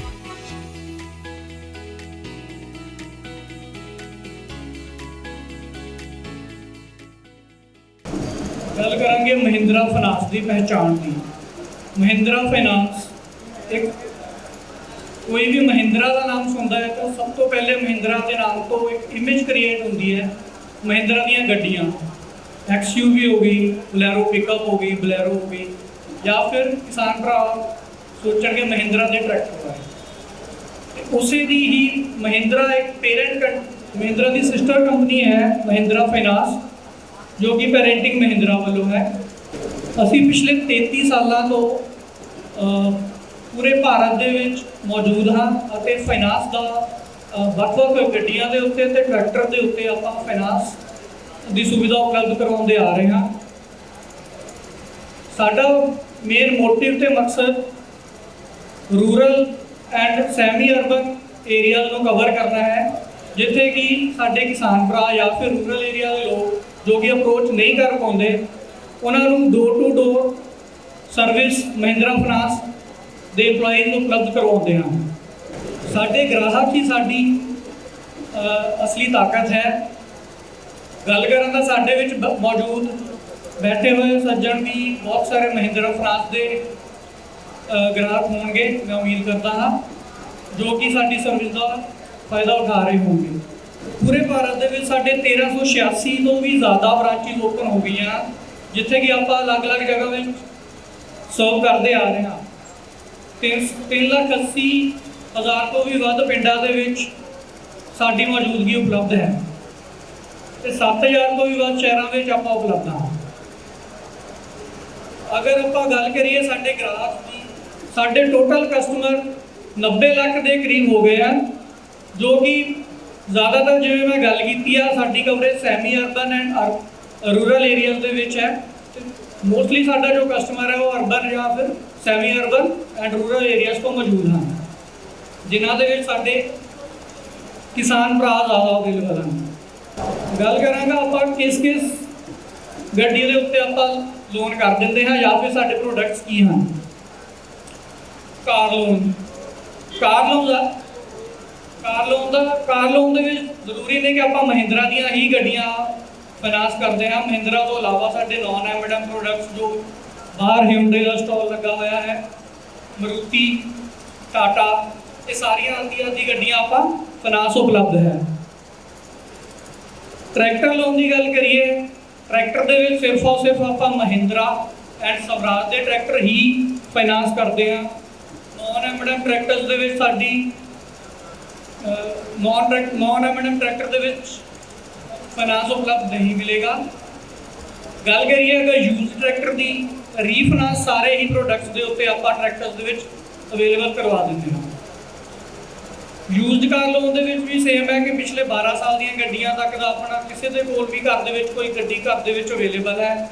ਇੱਕ ਆਰਸੀ ਲੱਗੇਗੀ, ਆਰਸੀ ਦੇ ਅਗੇਂਸਟ ਆਪਾਂ ਗੱਡੀ ਦੇ ਉੱਤੇ ਜੋ ਵੀ ਉਹਦੀ ਇੰਸ਼ੋਰੈਂਸ ਵੈਲਿਊ ਆਏਗੀ ਉਹਦੇ ਅਗੇਂਸਟ ਆਪਾਂ ਲੋਨ ਉਪਲਬਧ ਕਰਵਾ ਦਿੰਦੇ ਹਾਂ। ਯੂਟਿਲਿਟੀ ਵਹੀਕਲ ਲੋਨ ਦੇ ਵਿੱਚ ਆਪਾਂ ਜੋ ਛੋਟੀਆਂ ਕਮਰਸ਼ੀਅਲ ਗੱਡੀਆਂ ਹੁੰਦੀਆਂ ਜੋ ਲੋਕਲ ਸਿਟੀਜ਼ ਦੇ ਵਿੱਚ ਯੂਜ਼ ਕਰਦੇ ਹਨ, ਉਸ 'ਤੇ ਆਪਣੀ ਫਾਈਨਾਂਸ ਉਪਲਬਧ ਹੈ। ਕਮਰਸ਼ੀਅਲ ਵਾਹਨ ਲੋਨ ਜਿਵੇਂ ਟਾਟਾ 407 ਵੱਡੇ ਡੀਲਰਸ ਹੋ ਗਏ, ਉਹਨਾਂ ਦੇ ਉੱਤੇ ਸਾਡੀ ਫਾਈਨਾਂਸ ਦੀ ਸੁਵਿਧਾ ਅਵੇਲੇਬਲ ਹੈ। ਕੰਸਟਰਕਸ਼ਨ ਇਕਵਿਪਮੈਂਟ ਲੋਨਸ ਜੋ ਕਸਟਮਰਸ JCB ਜਾਂ ਫਿਰ ਰੇਤਾ ਬਜਰੀ ਦਾ ਕੰਮ ਕਰਦੇ ਹਨ, ਕੰਸਟਰਕਸ਼ਨ ਦਾ ਕੰਮ ਕਰਦੇ ਹਨ, ਉਹਨਾਂ ਵਾਸਤੇ JCB ਦਾ ਲੋਨ ਵੀ ਉਪਲਬਧ ਹੈ। 3 ਵੀਲਰ ਦਾ ਲੋਨ ਵੀ ਸਾਡੇ ਕੋਲ ਉਪਲਬਧ ਮਿਲੇਗਾ। SME loan small and medium enterprises ਜੋ ਕਿ ਮੈਟਰੋ ਸਿਟੀਜ਼ ਐਂਡ ਵੱਡੇ ਸ਼ਹਿਰਾਂ ਦੇ ਵਿੱਚ ਉਪਲਬਧ ਹੈ। ਇਸ ਤੋਂ ਇਲਾਵਾ ਅਸੀਂ ਪਰਸਨਲ ਲੋਨ ਵੀ ਕਰਦੇ ਹਾਂ ਜੋ ਸਾਡੇ ਐਗਜ਼ਿਸਟਿੰਗ ਕਸਟਮਰਸ ਹੁੰਦੇ ਹਨ। Existing customers the track record and repayment schedule ਦੇਖਦੇ ਹੋਏ ਉਹਨਾਂ ਦੀ ਆਪਾਂ ਪਰਸਨਲ ਲੋਨ ਵੀ ਅਵੇਲੇਬਲ ਕਰਵਾ ਦਿੰਦੇ ਹਾਂ। ਹਾਊਸ ਲੋਨ ਵੀ ਹੁਣ ਕੁਝ ਸ਼ਹਿਰਾਂ ਦੇ ਵਿੱਚ ਅਵੇਲੇਬਲ ਹੋ ਗਿਆ ਹੈ, ਜਲੰਧਰ ਐਂਡ ਹੁਸ਼ਿਆਰਪੁਰ ਦੇ ਵਿੱਚ ਉਪਲਬਧ ਹੈ। ਸਾਡੇ ਬ੍ਰਾਂਚ ਆਫਿਸਿਸ ਪਿਛਲੇ ਮੰਥ ਹੀ ਇੱਥੇ ਅਵੇਲੇਬਲ ਹੋਏ ਹਨ ਤੇ ਹੋਮ ਲੋਨ ਦੇ ਵਿੱਚ ਵੀ ਆਪਾਂ ਨਾਰਥ ਸਾਈਡ ਦੇ ਵਿੱਚ ਹੁਣ ਅਪਰੋਚ ਕਰ ਰਹੇ ਹਾਂ। ਇਸ ਤੋਂ ਇਲਾਵਾ ਅਸੀਂ mutual fund and fixed deposit ਦੇ ਵਿੱਚ ਵੀ ਹਾਂ, ਜੋ ਕਿ ਬੈਂਕਸ ਦੇ ਨਾਲੋਂ ਸਾਡੇ ਰੇਟਸ 2 ਤੋਂ 2.5% ਤੁਹਾਨੂੰ ਜ਼ਿਆਦਾ ਮਿਲਣਗੇ। ਜਿਵੇਂ ਕਿ ਮੈਂ ਪਹਿਲੇ ਵੀ ਦੱਸਿਆ ਕਿ 12 ਤਰ੍ਹਾਂ ਦੇ ਪ੍ਰੋਡਕਟਸ 'ਤੇ ਸਾਡੀ ਫਾਈਨਾਂਸ ਸੁਵਿਧਾ ਅਵੇਲੇਬਲ ਹੈ ਤੇ ਸਾਡਾ ਮੋਟੋ ਹੀ ਇਹ ਹੈ ਕਿ ਵਾਹਨ ਕੋਈ ਵੀ ਹੋਵੇ, ਨਵਾਂ ਜਾਂ ਪੁਰਾਣਾ ਲੋਨ ਅਸੀਂ ਦੇਵਾਂਗੇ, ਇਹੀ ਸਾਡਾ ਸਲੋਗਨ ਹੈ। ਇਸ ਦੇ ਵਿੱਚ 2 ਵੀਲਰ ਲੋਨ ਅਵੇਲੇਬਲ ਨਹੀਂ ਹੈ, 2 ਵੀਲਰ ਨੂੰ ਛੱਡ ਕੇ ਸਾਰੇ ਵਹੀਕਲਸ ਦੇ ਉੱਤੇ ਸਾਡਾ ਲੋਨ ਅਵੇਲੇਬਲ ਹੈ। ਟਰੈਕਟਰ ਲੋਨ ਦੇ ਵਿੱਚ ਬਹੁਤ ਹੀ ਈਜ਼ੀ ਤਰੀਕੇ ਨਾਲ ਲੋਨ ਅਵੇਲੇਬਲ ਹੋ ਜਾਂਦਾ ਹੈ। ਸਾਡੀਆਂ ਕੁਝ ਸਕੀਮਸ ਨੇ ਸਫਲ, ਸਰਲ ਐਂਡ ਸੰਬੰਧ, ਜੋ ਕਿ ਕਿਸਾਨਾਂ ਦੇ ਮੱਦੇਨਜ਼ਰ ਰੱਖਦੇ ਹੋਏ ਆਪਾਂ ਨੇ ਬਣਾਈਆਂ ਹਨ, ਜਿਸ ਦੇ ਵਿੱਚ ਕਿ KYC ਸਕੀਮ ਉਪਲਬਧ ਹੈ। KYC ਮਤਲਬ ਆਪਾਂ ਆਧਾਰ ਕਾਰਡ ਐਂਡ ਪੈਨ ਕਾਰਡ ਦੇ ਉੱਤੇ ਕਸਟਮਰ ਦੀ ਫਿਜ਼ੀਕਲ ਵੈਰੀਫਿਕੇਸ਼ਨ ਕਰਕੇ ਘਰ ਜਾ ਕੇ ਉਸਦੀ ਵਾਇਬਿਲਿਟੀ ਚੈੱਕ ਕਰਕੇ ਉਸਦੀ ਫੰਡਿੰਗ ਅਵੇਲੇਬਲ ਆਪਾਂ ਕਰਵਾ ਸਕਦੇ ਹਾਂ। ਸਾਨੂੰ ਉਸ ਦੇ ਵਿੱਚ ਕੋਈ ਵੀ ਫਰਦ ਦਾ ਡਾਕੂਮੈਂਟ ਜਾਂ ਫਿਰ ਸਾਨੂੰ ਨਕਲ ਨਹੀਂ ਰਿਕੁਆਇਰਡ। ਅਗਰ ਹੋ ਸਕਦਾ ਹੈ ਤਾਂ ਜੇ ਫਾਰਮ ਸਾਨੂੰ ਉਪਲਬਧ ਕਰਵਾ ਸਕਦੇ ਹਨ, ਨਹੀਂ ਤਾਂ KYC ਫੰਡਿੰਗ ਤੇ ਸਾਡੀ ਮੈਕਸਿਮਮ ਫੰਡਿੰਗ ਹੋ ਜਾਂਦੀ ਹੈ। ਇਹ ਸਾਡੀ ਜੋ ਫਾਈਨਾਂਸ ਸੁਵਿਧਾ ਅਵੇਲੇਬਲ ਹੈ, ਕੇਸ ਟੂ ਪ੍ਰੋਡਕਟ ਅਵੇਲੇਬਲ, ਛੋਟੇ ਟਰੈਕਟਰ ਤੋਂ ਲੈ ਕੇ ਵੱਡੇ ਟਰੈਕਟਰ ਤੱਕ ਅਲੱਗ-ਅਲੱਗ ਸਕੀਮਾਂ ਨੇ ਤੇ ਹਰ ਇੱਕ ਪ੍ਰੋਡਕਟ ਦੇ ਉੱਤੇ ਆਪਣੀ ਸਕੀਮ ਹੈ। ਸਿਮਿਲਰਲੀ ਆਪਾਂ ਅਗਰ ਦੇਖਿਆ ਜਾਏ ਤਾਂ ਹਾਰਵੈਸਟਰਸ ਐਂਡ ਜਿਨ੍ਹਾਂ ਦੀ, ਕਿਉਂਕਿ ਇਹ ਪ੍ਰੋਡਕਟਸ ਹੁੰਦੇ ਹਨ, ਰੂਟਾਵੇਟਰ ਹੋ ਗਿਆ, ਹਾਰਵੈਸਟਰ ਹੋ ਗਿਆ, ਇੰਪਲੀਮੈਂਟ ਦੇ ਵਿੱਚ ਸਟ੍ਰॉ ਰੀਪਰ ਆ ਗਿਆ, ਪੋਟੈਟੋ ਪਲਾਂਟਰ, ਮੇਜ਼ ਪਲਾਂਟਰ, ਬੇਲਰ, ਇਹਨਾਂ ਦੇ ਉੱਤੇ ਵੀ 75% ਦੀ ਫਾਈਨਾਂਸ ਸੁਵਿਧਾ ਅਵੇਲੇਬਲ ਹੈ। 75% ਫੰਡਿੰਗ ਅਵੇਲੇਬਲ ਹੋਏਗੀ। ਇੱਕ ਕੰਡੀਸ਼ਨ ਰਹੇਗੀ ਇਹਨਾਂ ਦੇ ਵਿੱਚ, ਕਸਟਮਰ ਦੇ ਕੋਲ ਖੁਦ ਦੀ ਆਰਸੀ ਹੋਣੀ ਚਾਹੀਦੀ ਹੈ, ਚਾਹੇ ਕੈਸ਼ ਦੀ ਹੋਏ, ਚਾਹੇ 1 ਸਾਲ ਦਾ ਲੋਨ ਚੱਲਿਆ ਹੋਏ ਟਰੈਕਟਰ ਦੇ ਉੱਤੇ। ट्रैक्टर की आरसी अपने नाम पे होएगी, जिस दे नाम की आरसी होएगी उसे दे नाम पे ही लोन अवेलेबल होएगा। सेम यूटिलिटी व्हीकल लोन का भी है, घट्टो घट्ट कागजी कारवाई के उत्ते आपां लोन उपलब्ध करवा देंगे हैं। सेम कार लोन दे विच है, कार लोन दे विच भी आपां 90 तो 95% की 95 भी क्या 100% की फाइनांस सुविधा अवेलेबल है। बेहतर जानकारी वास्ते तुसीं स्टॉक पे साडे महिंद्रा फाइनांस से संपर्क कर सकते हो। यूज्ड कार दे विच पिछले 12 साल दीयां गड्डियां आपां फाइनांस कर दिंदे हां। इत्थे डिपेंडेंसी रहेगी तुहाडी पिछले जो तुहाडी आईडी की वैल्यू आएगी, इंश्योरेंस डिक्लेयर्ड वैल्यू या फिर गड्डी की जो वैल्यूएशन होएगी उन्होंने बेसिस पे आपां लोन उपलब्ध करवा देंगे हैं। 90% फंडिंग अवेलेबल है। बहुत सारे किसान भरा ब्रांच दे विच नहीं जा पाते क्योंकि उन्होंने जो भी ड्यू डेट आती है, ड्यू डेट पर उन्होंने ब्रांच में जाके किस्त जमा करवानी पैंदी है। इस दे अगेंस्ट ही साडा महिंद्रा फाइनांस की एक महिंद्रा फाइनांस क्विक पे करके एक ऐप है जिस दे विच तुसीं अपना SOA जो तुहाडी स्टेटमेंट हुंदी है, स्टेटमेंट अपनी चैक कर सकते हो। नाल दे नाल उत्थों ही तुसीं साडे डिजिटल मोड के थ्रू पेमेंट कर सकते हो। देर किस गल दी, अगर तुसीं इंटरस्टेड हो तो महिंद्रा फाइनांस के काउंटर पे बाहर एग्जीक्यूटिव में जाके मिलिया जाए। Thank you. अभी सर आपसे एक प्रश्न करेंगे और उस प्रश्न का आपको उत्तर देना है। सिंपल जिहा क्वेश्चन पूछांगा, ट्रैक्टर के नाल जो इंप्लीमेंट्स होंदे हैं, इंप्लीमेंट्स नूं फाइनांस करन वास्ते साडे कोल किस चीज़ की अवेलेबिलिटी होनी चाहिए? ट्रैक्टर की आरसी। बिल्कुल सही है मैम, स्टेज पे आओ। अब मैं आमंत्रित करने जा रही हूँ रतन अनमोल जी को, जो मैनेजर हैं स्वराज ट्रैक्टर से, आज हमारे बीच हैं। संक्षिप्त में आप सभी को स्वराज ट्रैक्टर के बारे में जानकारी देने जा रहे हैं। आए हुए सारे किसान भरावां नूं ਅਤੇ ਖੇਤੀਬਾੜੀ विभाग के अधिकारियों ਨੂੰ प्यार भरा सत श्री अकाल। मैं अनमोल रतन स्वराज कंपनी की तरफ तो ਤੁਹਾਡਾ ਸਾਰਿਆਂ ਦਾ ਤਹਿ ਦਿਲੋਂ स्वागत करदा। ਜਿਵੇਂ कि ਅੱਜ ਅਸੀਂ ਸਵੇਰ ਦੇ ਸੁਣ ਰਹੇ ਹਾਂ कि एक उपजाऊ खेती के लिए सीड फर्टिलाइजर कितने इंपोर्टेंट रोल प्ले करता है। इदा ही एक उपजाऊ खेती के लिए आधुनिक मशीनीकरण भी उतना ही इंपोर्टेंट रोल प्ले करता है। जे गल आपां करिए आधुनिक मशीनीकरण की तो उहदे विच ट्रैक्टर एक प्रमुख लोड़ींदी मशीन है। स्वराज ट्रैक्टर की होंद कदों हुई? ये तकरीबन आज़ादी तो 20 साल बाद जदों साडा देश अनाज पूर्ति की समस्या के नाल जूझ रहा सी, सानू अपने देश के अनाज पूर्ति करने लई दूजे देशों से निर्भर रहना पै रहा सी।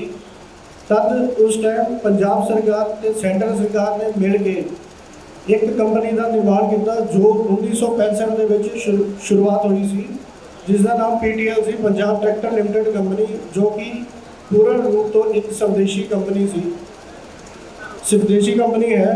और इसका जो पहला ट्रैक्टर 1974 के विच रोल आउट किया गया वो 724, उस तो निरंतर 735, 744, 855 इधर ये सारे मॉडल साढ़े अज भी मार्केट के विच अवेलेबल है। स्वराज कंपनी के कोल इस वेले 15 HP तो लैके 70 HP की श्रेणी तक के सारे ही ट्रैक्टर अवेलेबल है।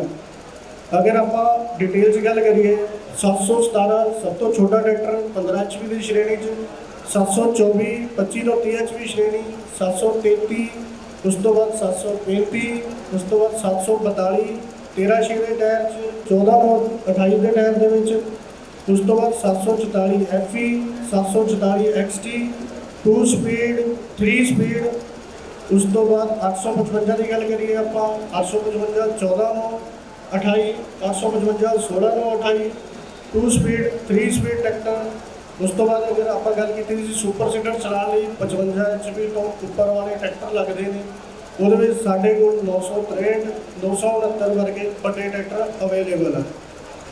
स्वराज कंपनी के कोल स्वराज कंपनी जानी जाती है जीरो मेंटेनेंस ट्रैक्टर, मीनस के ये अपनी सर्विस के लिए मतलब कि जानी जाती कंपनी है। उसका एक मुख्य कारण ये है कि स्वराज कंपनी खुद अपने इंजन असैंबल करती है, साडा खुद का इंजन असैंबली शॉप है, साडी खुद की फाउंड्री शॉप है। तुसी देखो बाकी ट्रैक्टरां दे कंपैरिजन च साडा ट्रैक्टर हैवी हुंदा है, 150-200 किलो के नाल भारा ट्रैक्टर हुंदा है स्वराज ट्रैक्टर, क्योंकि खुद ही साडी फाउंड्री शॉप है। उस तो बाद साडे कोल 3 मैन्युफैक्चरिंग प्लांट्स ने जिहदे विच ट्रैक्टर साडा बनदा है। साडा tractor high power high engine CC वाला ट्रैक्टर है, जो कि सारे कामां दे विच अज दे टाइम दे विच चल रहा ट्रैक्टर है, चाहे वो गन्ने की ढुआई का काम हो, चाहे फिर वो आलू की खेती का काम हो, चाहे फिर वो भाड़े का काम हो, सारे चीज़ों के साडा ट्रैक्टर बहुत अच्छा परफॉर्मेंस दे रहा है। अगर आप हुण गल करते हैं कि पिछले साल ही आप स्वराज कंपनी ने एक 20 लाख कस्टमर को ट्रैक्टर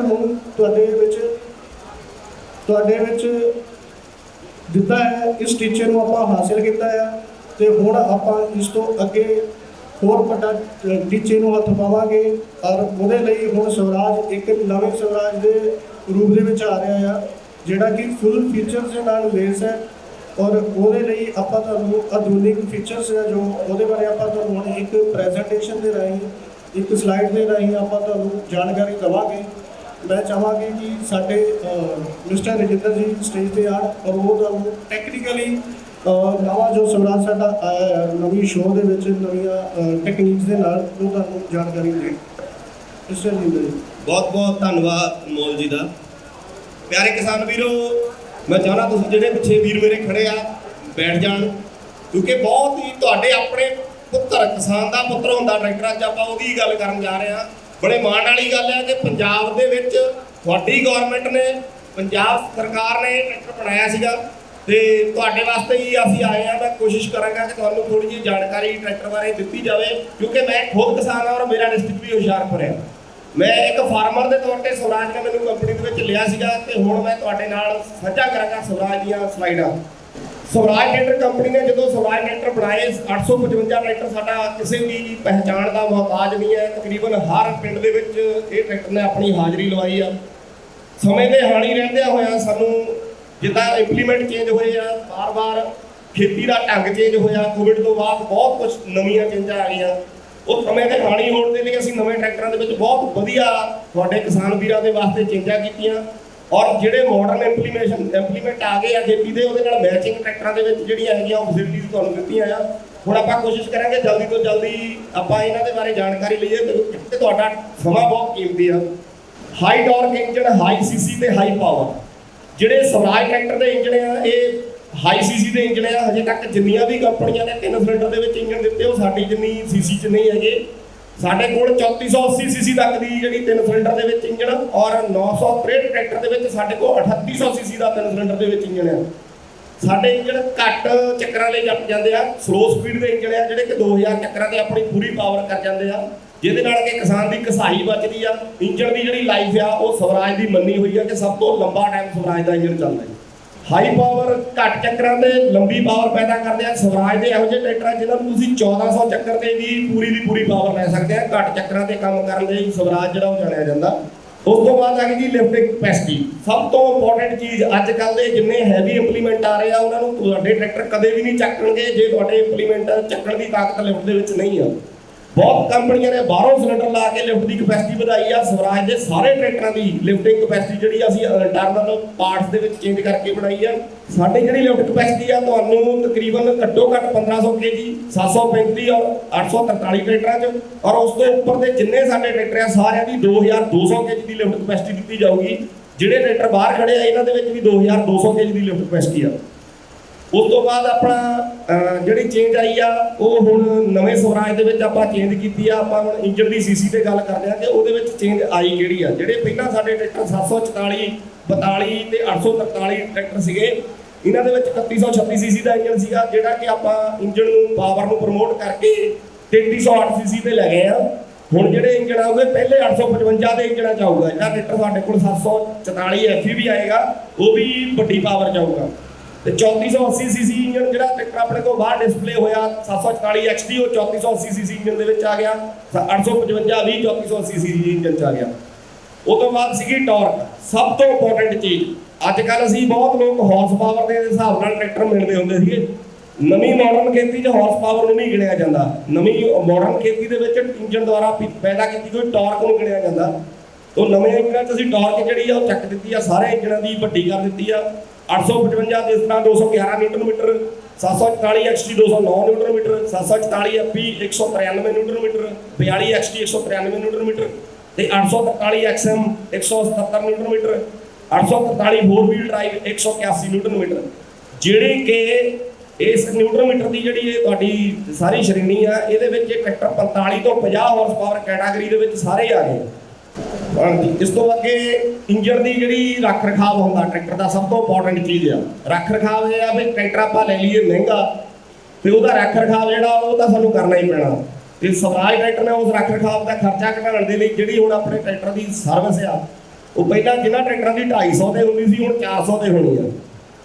ਉਹ ਤਕਰੀਬਨ ਸਾਲ ਦੇ ਵਿੱਚ ਜਿੱਥੇ ਟਰੈਕਟਰ 3 ਸਰਵਿਸਾਂ ਲੈਂਦਾ ਸੀ, ਉੱਥੇ ਆਪਣੀਆਂ 2 ਸਰਵਿਸਾਂ ਹੋਣੀਆਂ ਤੇ 5000 ਰੁਪਏ ਦੀ ਤੁਹਾਡੀ ਇੱਕ ਸਰਵਿਸ ਦੀ ਜਿਹੜੀ ਬਚਤ ਆ ਉਹ ਸਾਲ ਦੀ ਹੁਣ ਸਾਡਾ ਨਵਾਂ ਸਵਰਾਜ ਕਰੂਗਾ। ਉਹ ਤੋਂ ਬਾਅਦ ਬੈਟਰੀ ਜਿਹੜੀ ਆ ਉਹ JCB ਦੀ ਪਾਵਰ ਦੀ ਬੈਟਰੀ 855 ਦੇ ਵਿੱਚ 100 ਐਂਪੀਅਰ ਆਵਰ ਦੀ ਬੈਟਰੀ ਰੱਖ ਦਿੰਦੀ ਅਸੀਂ ਟਰੈਕਟਰ ਦੀ, ਜਿਹੜੀ ਕਿ ਤੁਹਾਨੂੰ ਲੰਬਾ ਟਾਈਮ ਟਰੈਕਟਰ ਨੂੰ ਸਟਾਰਟ ਕਰਨ ਤੇ ਔਰ ਹਰ ਕੰਡੀਸ਼ਨ 'ਚ ਟਰੈਕਟਰ ਨੂੰ ਸਟਾਰਟ ਕਰਨ ਦੀ ਅਵੇਲੇਬਿਲਿਟੀ ਰਹੂਗੀ। ਜਿਹੜੀਆਂ ਹੁਣ ਆਪਾਂ ਮੋਟੀਆਂ ਸਲਾਈਡ 'ਚ ਦੇਖਾਂਗੇ ਸੋਧਾਂ ਕਿਹੜੀਆਂ ਕੀਤੀਆਂ, ਮੈਂ ਥੋੜ੍ਹਾ ਜਿਹਾ ਬਰੀਫਲੀ ਦੱਸਿਆ ਪਹਿਲਾਂ। ਇੰਪਰੂਵਡ FIP, ਸਾਡਾ ਜਿਹੜਾ ਫਿਊਲ ਪੰਪ ਸੀਗਾ ਡੀਜ਼ਲ ਵਾਲਾ ਪੰਪ ਜਿਹਨੂੰ ਆਪਾਂ ਕਹਿੰਦੇ ਆ, ਇਨਲਾਈਨ ਪੰਪ 'ਚ ਟਰੈਕਟਰ ਬਣਦੇ ਆ। ਹੁਣ ਇਹਨਾਂ ਦੇ ਵਿੱਚ ਆਪਾਂ ਅੱਗੇ ਬਾਹਰ ਤੋਂ ਤੇਲ ਪਾਉਂਦੇ ਸੀ, ਹੁਣ ਆਪਣੇ ਟਰੈਕਟਰ ਜਿਹੜੇ ਆ ਇੰਜਣ 'ਚੋਂ ਫਿਲਟਰਡ ਤੇਲ ਲਊਗੇ। ਉਸ ਤੋਂ ਬਾਅਦ spin on filter, long lasting filter ਹੈ ਕਿ ਉਹਦੀ ਸਰਵਿਸ 400 ਘੰਟੇ ਤੇ ਹੋਣੀ ਆ। ਇੰਪਰੂਵਡ ਸਿਲੰਡਰ ਹੈਡਾਂ ਨੂੰ ਅਸੀਂ ਚੇਂਜ ਕੀਤਾ ਤਾਂ ਕਿ ਜਿਹੜਾ ਟਰੈਕਟਰ ਆ ਉਹ ਲੰਬਾ ਟਾਈਮ ਵੱਧ ਹਵਾ ਲੈ ਕੇ ਇੰਜਣ ਨੂੰ ਜ਼ਿਆਦਾ ਹਵਾ ਮਿਲੇ ਤੇ ਆਇਲ ਜਿਹੜਾ ਉਹਨੂੰ ਪੂਰੀ ਤਰ੍ਹਾਂ ਜਾਲ ਕੇ ਵੱਧ ਤੋਂ ਵੱਧ ਟਾਰਕ ਪੈਦਾ ਕਰੇ। ਮੈਨੋਵਰਿਕ ਕੰਟਰੋਲਡ ਪਿਸਟਨ, ਜਿਹੜੇ ਇਹ ਪਿਸਟਨ ਆਏ ਆ, ਇਹਦੇ ਨਾਲ ਇੰਜਣ ਦੇ ਵਿੱਚ ਜਿਹੜੀ ਸਾਡੀ ਇੰਜਣ ਨੂੰ ਆਪਣੇ ਆਪ ਨੂੰ ਚਲਾਉਣ ਦੀ ਤਾਕਤ ਲੱਗਦੀ ਸੀ ਉਹ ਬਿਲਕੁਲ ਹੁਣ ਘਟ ਗਈ ਆ। ਇੰਜਣ ਨੇ ਆਪਣੇ ਆਪ ਨੂੰ ਚਲਾਉਣ ਲਈ ਤਾਕਤ ਘੱਟ ਖਾਣੀ ਆ ਤੇ ਵੱਧ ਤੋਂ ਵੱਧ ਟਾਰਕ ਔਰ ਵੱਧ ਤੋਂ ਵੱਧ ਤੇਲ ਦੀ ਬੂੰਦ ਤੋਂ ਪਾਵਰ ਪੈਦਾ ਕਰਨੀ ਹੈ। ਉਸ ਤੋਂ ਬਾਅਦ ਟੈਪਟ ਕਵਰ ਦੀ ਥੋੜੀ ਜਿਹੀ ਪ੍ਰੋਬਲਮ ਆਉਂਦੀ ਹੁੰਦੀ ਸੀ ਕਿ ਬੰਦੇ ਕਹਿੰਦੇ ਸੀ ਕਿ ਟੈਪਟ ਕਵਰ ਜਿਹੜਾ ਉਹਦੀ ਸਟਰੈਂਥ ਘੱਟ ਆ, ਉਹ ਵੀ ਅਸੀਂ ਚੇਂਜ ਕਰਤੀ ਆ। ਉਸ ਤੋਂ ਬਾਅਦ ਇਹਦਾ ਬਲੌਕ ਜਿਹੜਾ ਉਹ ਹੈਵੀ ਕਰ ਦਿੱਤਾ। ਕਿਸੇ ਵੀ ਕੰਡੀਸ਼ਨ ਦੇ ਵਿੱਚ ਜਿਹੜਾ ਆਪਣਾ ਬਲੌਕ ਆ ਉਹ ਹੁਣ ਕਿੜੂਗਾ ਨਹੀਂ। ਪੰਜਾਬ 'ਚ ਤਾਂ ਇਹ ਨਹੀਂ ਸੀ ਇਹ ਪ੍ਰੋਬਲਮ ਆਉਂਦੀ, ਪਰ ਹਿਮਾਚਲ ਦੇ ਵਿੱਚ ਔਰ ਜੰਮੂ ਕਸ਼ਮੀਰ 'ਚ ਪ੍ਰੋਬਲਮ ਆਉਂਦੀ ਸੀ ਕਿਉਂਕਿ ਟਰੈਕਟਰ ਜਿਹੜੇ ਬਹੁਤ ਅਨਨੈਸੈਸਰੀ ਜਿਹੜੀਆਂ ਸੋਧਾਂ ਸੀਗੀਆਂ ਉੱਥੇ ਸਾਨੂੰ ਕਰਨੀਆਂ ਪਈਆਂ ਤੇ ਉੱਥੇ ਬਹੁਤ ਪੱਥਰ ਔਰ ਕੰਕਰੀਟ ਦੇ ਟਰੈਕਟਰ ਚੱਲਦੇ, ਉਹਨਾਂ 'ਚ ਬਲੌਕ ਦੀ ਪ੍ਰੋਬਲਮ ਆਉਂਦੀ ਸੀ। ਲੇਟੈਸਟ ਟਰੈਕਟਰ ਦੇ ਵਿੱਚ ਜਿਸ ਤਰ੍ਹਾਂ ਆਪਾਂ ਸ਼ੋ ਮਡਗਾਰਡ ਦੇ ਵਿੱਚ ਵੀ ਚੇਂਜ ਕੀਤੀ ਆ, ਆਮ ਕਸਟਮਰ ਦੇ ਸਮਝਣ 'ਚ ਇਹ ਆ ਕਿ ਸਿਰਫ ਸ਼ੋ ਮਡਗਾਰਡਾਂ ਦੀ ਚੇਂਜ ਕੀਤੀ ਆ, ਸਿਰਫ ਅਸੀਂ ਸ਼ੋ ਮਡਗਾਰਡ ਨਹੀਂ ਚੇਂਜ ਕੀਤੇ ਜਿੱਦਾਂ ਆਪਾਂ ਪਹਿਲਾਂ ਜ਼ਿਕਰ ਕੀਤਾ। ਇਹਦੇ ਵਿੱਚ ਕੁਝ ਹੋਰ ਚੀਜ਼ਾਂ ਹੋ ਗਈਆਂ। ਟਰੈਕਟਰ ਦੀ ਹਾਇਰ ਰਿਲਾਇਬਿਲਿਟੀ ਜਿਹੜੀ ਹੋ ਗਈ ਆ, ਉਹ ਲੰਬਾ ਟਾਈਮ ਟਰੈਕਟਰ ਹੁਣ ਚੱਲੂਗਾ ਕਿਉਂਕਿ ਸਰਵਿਸ 400 ਘੰਟੇ ਤੱਕ ਚੱਲ ਗਈ। ਉਹ ਤੋਂ ਬਾਅਦ ਜਿਹੜਾ ਫਰੰਟ ਐਕਸਲ ਆ ਸਵਰਾਜ ਦਾ ਆਪਣਾ ਡਿਜ਼ਾਈਨ ਵੀ ਆ ਤੇ ਆਪਾਂ ਕਰਾਰੋ ਤੋਂ ਵੀ ਫਰੰਟ ਐਕਸਲ 4 ਵੀਲ ਡਰਾਈਵ 'ਚ ਲੈਂਦੇ ਹਾਂ। IPDO ਸਾਰੇ ਟਰੈਕਟਰਾਂ ਦੇ ਵਿੱਚ ਜਿਹੜਾ PDO ਦਾ ਕਲੱਚ ਆ ਹੁਣ ਅਲੱਗ ਮਿਲੂਗਾ। ਉਸ ਤੋਂ ਬਾਅਦ ਨਵੇਂ ਮਾਡਲ ਦੇ ਵਿੱਚ ਜਿਹੜੇ ਆਪਣੇ ਫੈਂਡਰ ਆ ਮਡਗਾਰਡ ਆ ਉਹ ਅਸੀਂ ਹੋਰ ਹੈਵੀ ਕਰਦੇ ਆ। ਟਰੈਕਟਰ ਤੁਹਾਡੇ ਕੋਲ ਡਿਸਪਲੇ ਆ ਉਹ ਵੀ ਦੇਖ ਸਕਦੇ ਆ। PCM ਗੇਅਰ ਬਾਕਸ, ਜਿਹੜਾ ਸਵਰਾਜ ਦਾ ਗੇਅਰ ਬਾਕਸ ਅਸੀਂ ਪਹਿਲੇ ਹੀ ਮੰਨਿਆ ਹੋਇਆ ਸੀ, ਪਰ ਕੁਝ ਪੋਜੀਸ਼ਨ ਦੇ ਵਿੱਚ ਇਦਾਂ ਲੱਗਦਾ ਹੁੰਦਾ ਸੀ ਕਿ ਗੇਅਰ ਆਵਾਜ਼ ਕਰਕੇ ਪੈਂਦਾ। ਉਸ ਆਵਾਜ਼ ਨੂੰ ਬਿਲਕੁਲ ਸਾਇਲੈਂਟ ਕਰਨ ਦੇ ਲਈ ਆਪਾਂ ਜਿਹੜਾ ਗੇਅਰ ਆ ਉਹ ਪਾਰਸ਼ੀਅਲ ਕਨਸਟੈਂਟ ਬੈਲੈਂਸ ਕਰ ਦਿੱਤਾ, ਜਿੰਨਾ ਕਿ ਟਰੈਕਟਰ ਦੀ ਗੇਅਰ ਦੀ ਆਵਾਜ਼ ਨਹੀਂ ਹੁੰਦੀ। ਉਸ ਤੋਂ ਬਾਅਦ ਆ ਗਿਆ ਜੀ IPDO। ਸਵਰਾਜ ਇੱਕ ਇਹੋ ਜਿਹਾ ਟਰੈਕਟਰ ਆ ਜਿਹਦੇ ਵਿੱਚ ਜਿੱਟਰ ਤੋਂ ਬਾਅਦ ਸਾਰੇ ਤਰ੍ਹਾਂ ਦੇ PDO ਫੰਕਸ਼ਨ ਸੀਗੇ। ਆਮ ਟਰੈਕਟਰ ਕੀ ਸੀ, ਜੇ ਕਿਸੇ 'ਚ ਗਰਾਊਂਡ ਸਪੀਡ PDO ਤਾਂ 540 PDO, ਜੇ 540 ਆ ਤਾਂ ਰਿਵਰਸ ਨਹੀਂ ਹੈ, ਜੇ ਰਿਵਰਸ ਆ ਤਾਂ ਗਰਾਊਂਡ ਸਪੀਡ ਨਹੀਂ ਹੈ। ਸਵਰਾਜ ਦੇ ਟਰੈਕਟਰਾਂ ਦੇ ਵਿੱਚ ਤੁਹਾਨੂੰ multi speed PDO, reverse PDO, ground speed PDO ਸਾਰੇ ਫੰਕਸ਼ਨ ਮਿਲਣਗੇ, ਜਿਹੜੇ ਕਿ ਤੁਹਾਡੇ ਜੇ ਕਿਸੇ ਗੰਨੇ ਵਾਲੇ ਫਾਰਮਰ ਨੂੰ ਟਰਾਲੀ ਦੇ ਨਾਲ PDO ਚਲਾਉਣੀ ਹੋਵੇ ਤਾਂ ਉਹ ਸਾਰੇ ਫੰਕਸ਼ਨ ਸਾਡੇ ਕੋਲ ਸਵਰਾਜ 'ਚ ਹੈਗੇ ਆ ਜੀ। MRPDO ਦਾ ਮਤਲਬ ਇਹ ਹੈ ਮਲਟੀ ਸਪੀਡ PDO। ਉਸ ਤੋਂ ਬਾਅਦ ਆ ਗਿਆ ਜੀ 15 ਗੇਅਰ। 15 ਸਪੀਡ ਦੇ ਵਿੱਚ ਸਾਡੇ ਕੋਲ ਪਹਿਲਾਂ ਜਿਹੜੇ ਟਰੈਕਟਰ ਸੀਗੇ ਉਹ 855 ਦੇ ਵਿੱਚ ਇੱਕ ਮਾਡਲ ਹੁੰਦਾ ਸੀਗਾ ਤੇ 969 ਤੇ 963 3 ਸਪੀਡ 'ਚ ਸੀਗੇ। ਹੁਣ ਤੁਹਾਨੂੰ ਇਹ ਜਾਣ ਕੇ ਖੁਸ਼ੀ ਹੋਊਗੀ ਕਿ 744 FE ਦੇ ਵਿੱਚ ਵੀ 3 ਸਪੀਡ, 744 XT 'ਚ 3 ਸਪੀਡ, 855 ਦੇ ਵਿੱਚ 3 ਸਪੀਡ, 855 4x4 ਦੇ ਵਿੱਚ 3 ਸਪੀਡ, 969 ਤੇ 963 3 ਸਪੀਡ ਦੇ ਵਿੱਚ, ਔਰ ਸਾਡਾ ਲੇਟੈਸਟ ਲਾਂਚ ਹੋਇਆ ਟਰੈਕਟਰ 969 ਸ਼ਟਲ ਲੀਵਰ ਦੇ ਵਿੱਚ, ਜਿਹੜਾ ਕਿ ਜਿੰਨੀਆਂ ਸਪੀਡਾਂ ਅੱਗੇ ਨੂੰ ਜਾਂਦਾ ਉਨੀਆਂ ਸਪੀਡਾਂ ਰਿਵਰਸ 'ਚ ਆਊਗਾ। और बेलर और डोजर लोडर वास्ते स्पैशलिस्ट ट्रैक्टर ਆਪਾਂ ਲਾਂਚ ਕੀਤਾ और ਇਹ ट्रैक्टर अवेलेबल हो गया। ਹੁਣ ਜਿਹੜੀਆਂ ਛੋਟੀਆਂ ਸੋਧਾਂ ਜਿਹੜੀਆਂ ਤੁਸੀਂ ਬਾਹਰੋਂ ਦੇਖ ਸਕਦੇ ਹੋ ਆਪਾਂ ਉਹਨਾਂ ਤੇ ਆਉਂਦੇ ਆ। ਜਿੱਦਾਂ ਪਹਿਲਾਂ ਸਾਡੇ ਸਵਰਾਜ ਦੀ ਸ਼ੋਅ ਜਿਹੜੀ ਉਹ ਅਲੱਗ-ਅਲੱਗ ਪੀਸਾਂ ਦੇ ਵਿੱਚ ਸੀਗੀ, ਕਿਉਂਕਿ ਸਵਰਾਜ ਟਰੈਕਟਰ ਜਿਹੜਾ ਸੀਗਾ ਉਹਦੀ ਅਲੱਗ-ਅਲੱਗ ਸ਼ੋਅ ਰੱਖਣ ਦੇ ਪਿੱਛੇ ਵੀ ਕਸਟਮਰ ਦੀ ਡਿਮਾਂਡ ਸੀ। ਹੁਣ ਕਸਟਮਰ ਦੀ ਡਿਮਾਂਡ ਔਰ ਮਾਡਰਨ ਸਮੇਂ ਦੇ ਮੁਤਾਬਕ ਜਦੋਂ ਤੁਸੀਂ ਚੇਂਜ ਕਰਦੇ ਆ ਤਾਂ ਤੁਹਾਨੂੰ ਸਮੇਂ ਦੀ ਹਾਨੀ ਹੋਣ ਲਈ ਚੇਂਜ ਕਰਨੀ ਪੈਂਦੀ ਆ। ਉਸ ਚੀਜ਼ ਨੂੰ ਮੁੱਖ ਰੱਖਦੇ ਆਪਾਂ ਸਿੰਗਲ ਪੀਸ ਬੋਲਟ ਕੀਤਾ। ਜਿਹੜਾ ਟਰੈਕਟਰ ਹੈਗਾ ਤੁਹਾਡਾ ਹੁਣ ਸਿੰਗਲ ਪੀਸ ਬੋਲਟ ਜਾਊਗਾ। ਫਰੰਟ ਦੇ ਵਿੱਚ LED DRL ਜਿਹੜੀਆਂ ਲਾਈਟ ਆ ਇਹ ਅਸੈਸਰੀ 'ਚ ਅਵੇਲੇਬਲ ਹੋਣਗੀਆਂ, ਜੇ ਕਿਸੇ ਨੇ ਲਵਾਉਣੀਆਂ ਲਵਾ ਸਕਦਾ। ਤੇ ਹੈਡਲੈਂਪ ਦੀ ਜਿਹੜੀ ਲਾਈਟ ਆ ਉਹ ਪਹਿਲਾਂ ਨਾਲੋਂ ਹੁਣ ਬ੍ਰਾਈਟ ਹੋ ਗਈ ਆ, ਉਹ ਵੀ ਚੇਂਜ ਕੀਤੀ ਆ। ਮਡਗਾਰਡ ਜਿਹੜੇ ਆ ਉਹ ਤੇ ਜਿਹੜੀਆਂ LED ਲਾਈਟਾਂ ਮਡਗਾਰਡਾਂ ਦੇ ਉੱਤੇ ਇਹ ਸਾਡੇ ਟੌਪ ਮਾਡਲਾਂ 'ਚ ਅਵੇਲੇਬਲ ਹੋਣਗੀਆਂ। ਹੁਣ ਆਪਾਂ ਗੱਲ ਕਰਦੇ ਆ ਕਿ ਇਹ ਫੰਕਸ਼ਨ ਤਾਂ ਟਰੈਕਟਰਾਂ 'ਚ ਆ ਗਏ ਆ, ਪਰ ਇਹਨਾਂ ਦਾ ਕਿਸਾਨ ਨੂੰ ਫਾਇਦਾ ਕੀ ਹੋਊਗਾ। ਜਿਸ ਤਰ੍ਹਾਂ ਖੇਤੀਬਾੜੀ ਡਿਪਾਰਟਮੈਂਟ ਤੋਂ ਲਵ ਜੀ ਨੇ ਗੱਲ ਕੀਤੀ ਸੀ ਇੰਪਲੀਮੈਂਟਾਂ ਬਾਰੇ ਕਿ ਟਰੈਕਟਰ ਦੇ ਵਿੱਚ 50 ਤੋਂ 55 ਹਾਰਸ ਪਾਵਰ ਦਾ ਟਰੈਕਟਰ ਚਾਹੀਦਾ। ਮੈਂ ਐਜ਼ ਅ ਫਾਰਮਰ ਤੁਹਾਨੂੰ ਦੱਸਣਾ ਚਾਹੁੰਦਾ ਕਿ 55 ਹਾਰਸ ਪਾਵਰ ਟਰੈਕਟਰ ਦੀ ਲੋਡ ਉਦੋਂ ਪੈਂਦੀ ਆ ਜਦੋਂ ਸੁਪਰ ਸੀਡਰ ਦਾ ਸਾਈਜ਼ 8 ਫੁੱਟ ਹੋਵੇ ਔਰ ਤੁਹਾਡੇ ਟਰੈਕਟਰ ਦੀ ਜਿਹੜੀ ਪਹਿਲੇ ਗੇਅਰ ਦੀ ਚੱਲਣ ਦੀ ਸਪੀਡ 2.2 ਕਿਲੋਮੀਟਰ ਹੋਵੇ।